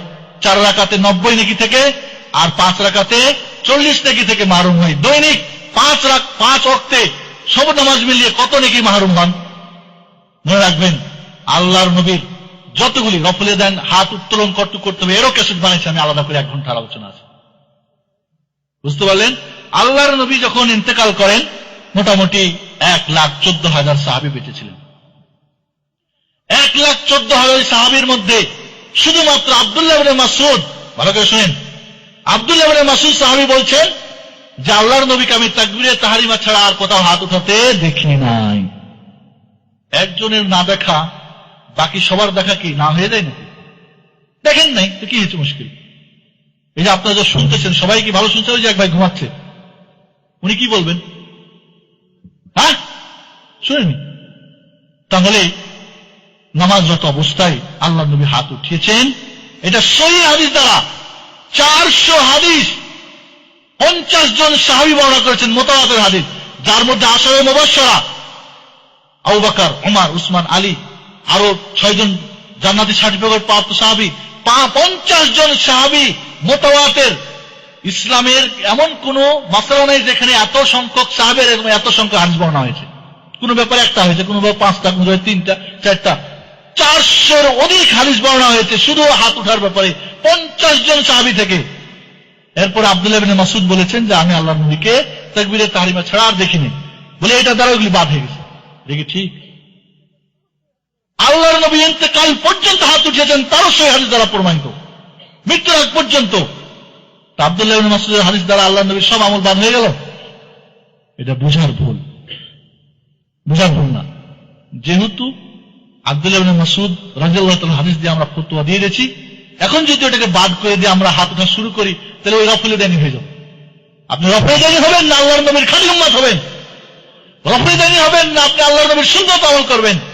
রফলে দানি হবেন না আপনি আল্লাহর নবীর এইভাবে নামাজ পড়ে আল্লাহর কাছে নামাজ কবুল হবে? রফলে দানি হবেন না এইভাবে নামাজ পড়ে দৈনিক আপনি কত নেকি বেশি অর্জন করবেন? মাকহুল একজন একজন আলেম হযরত ইমাম আবু হানিফা রাহমাতুল্লাহ আলাইহি থেকে বর্ণনা করেছেন যে হাত উঠাবে তার নামাজ ফাসিদ হয়ে যাবে। এটা মিথ্যা কথা। ইমাম আবু হানিফা বলে গেছেন ইদা সাহাল হাদিস ফাহুয়া মাযহাবি, সহিহ হাদিস পাইলে ওটা গ্রহণ করবে, আমার ওটা মাযহাব।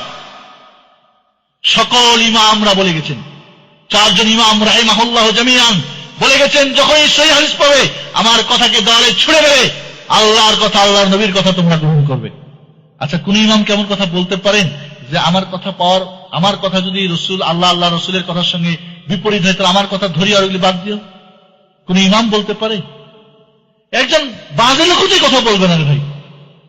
ইমামরা আমানত রক্ষা করে গেছেন, যে যেভাবে পেয়েছেন তারা ফতোয়া দিয়ে গেছেন, ভুলের ঊর্ধ্বে না তারা। ভুল হয়েছে, 4 ইমামেরই ভুল হয়েছে, সকল যুগে ভুল হয়েছে। আবু বকর রাদিয়াল্লাহু তাআলা যদি ভুল হতে পারে ওমরের যদি ভুল হয়, ওসমানের যদি হয়, আলী রাদিয়াল্লাহু তাআলা আনহু আশায়ে মুবাশশিরিনদের যদি ভুল হতে পারে, তাহলে ইমামদের বলা সম্ভব না অসম্ভব? ইমাম কি কম জানতেন? ইমাম জেনে শুনেই বলছে, ইমাম জেনে শুনেই বলছে, ওই জন্য বলছে যে আমার কথা বিপরীত হলে বাদ দিও। জানেন যে আমার কথার মধ্যে বিপরীত হবে, জানেন যে উনি অনেক কিয়াস করে, অনেক নিজের মতে ফতোয়া দিয়েছে, হাদিস পান নাই। না হলে যদি হাদিস দিয়ে ফতোয়া দেয়, তারপরে কেউ বলে যে আমারটা বাদ দিও, তিনি তো কনফার্ম যে না, হাদিস দিয়ে ফতোয়া দিয়েছি আমি। তাই বোঝা গেল ইমাম নিজেও জানতেন যে আমার কথার মধ্যে। এই জন্য ইমাম আবু হানিফা রাহমাতুল্লাহ আলাইহি আবু ইউসুফকে বলছে, ওই হাকে আবু ইউসুফ তুমি ধ্বংস হও। আরে যাই বলি তাই লেখো কেন? আজকে একটা ফতোয়া দিয়ে কালকে পরিবর্তন করে দিই, কালকে বলি পরশু দিন পরিবর্তন, পরশু বলি তারপরে আরেকটা পথ বলি। তাহলে হাদিস কোরআন থাকলে কি কোনো পথ পরিবর্তন হবে? তাহলে উনি হাদিস কোরআন পান নাই, হাদিসেও নাই ফতোয়া। উনি যে হাদিস জানেন, কোরআনও পাচ্ছেন না খোঁজ করে, আপনি ফতোয়ার জন্য ইমাম সাহেবের দরবারে হাজির হয়েছেন, কি বলবো আপনাকে? ফতোয়া একটা দিবেন কিনা? ইজতিহাদ করে ফতোয়া দিয়েছেন, আর ইজতিহাদটা এখন হাদিসের সঙ্গে টক্কর লাগা যায় হবে? একজন ইমাম ইজতিহাদ করে একটা ফতোয়া দিয়েছেন, এখন আপনি হাদিস পেলেন ইজতিহাদের বিপরীত, ইজতিহাদ বাদ দেবেন না হাদিস বাদ দিবেন? ইজতিহাদ বাদ হয়ে যাবে, কিন্তু তিনি নেকি পাবেন, কারণ তিনি টাকা খেয়ে ফতোয়া দেন নাই, তিনি পরিবৃত্তি অনুসরণ করে ফতোয়া দেন নাই, তিনি মনে চাইছে তাই করছেন তা না, তোমার তাকওয়া, তার পরহেজগার, তার ইমাম বলেন রাহিমাহুল্লাহ, আল্লাহ তাদেরকে রহম করুক। কিয়ামতের মাঠে আল্লাহ যে জিজ্ঞেস করে, ইমাম আবু হানিফা তুমি কি তোমার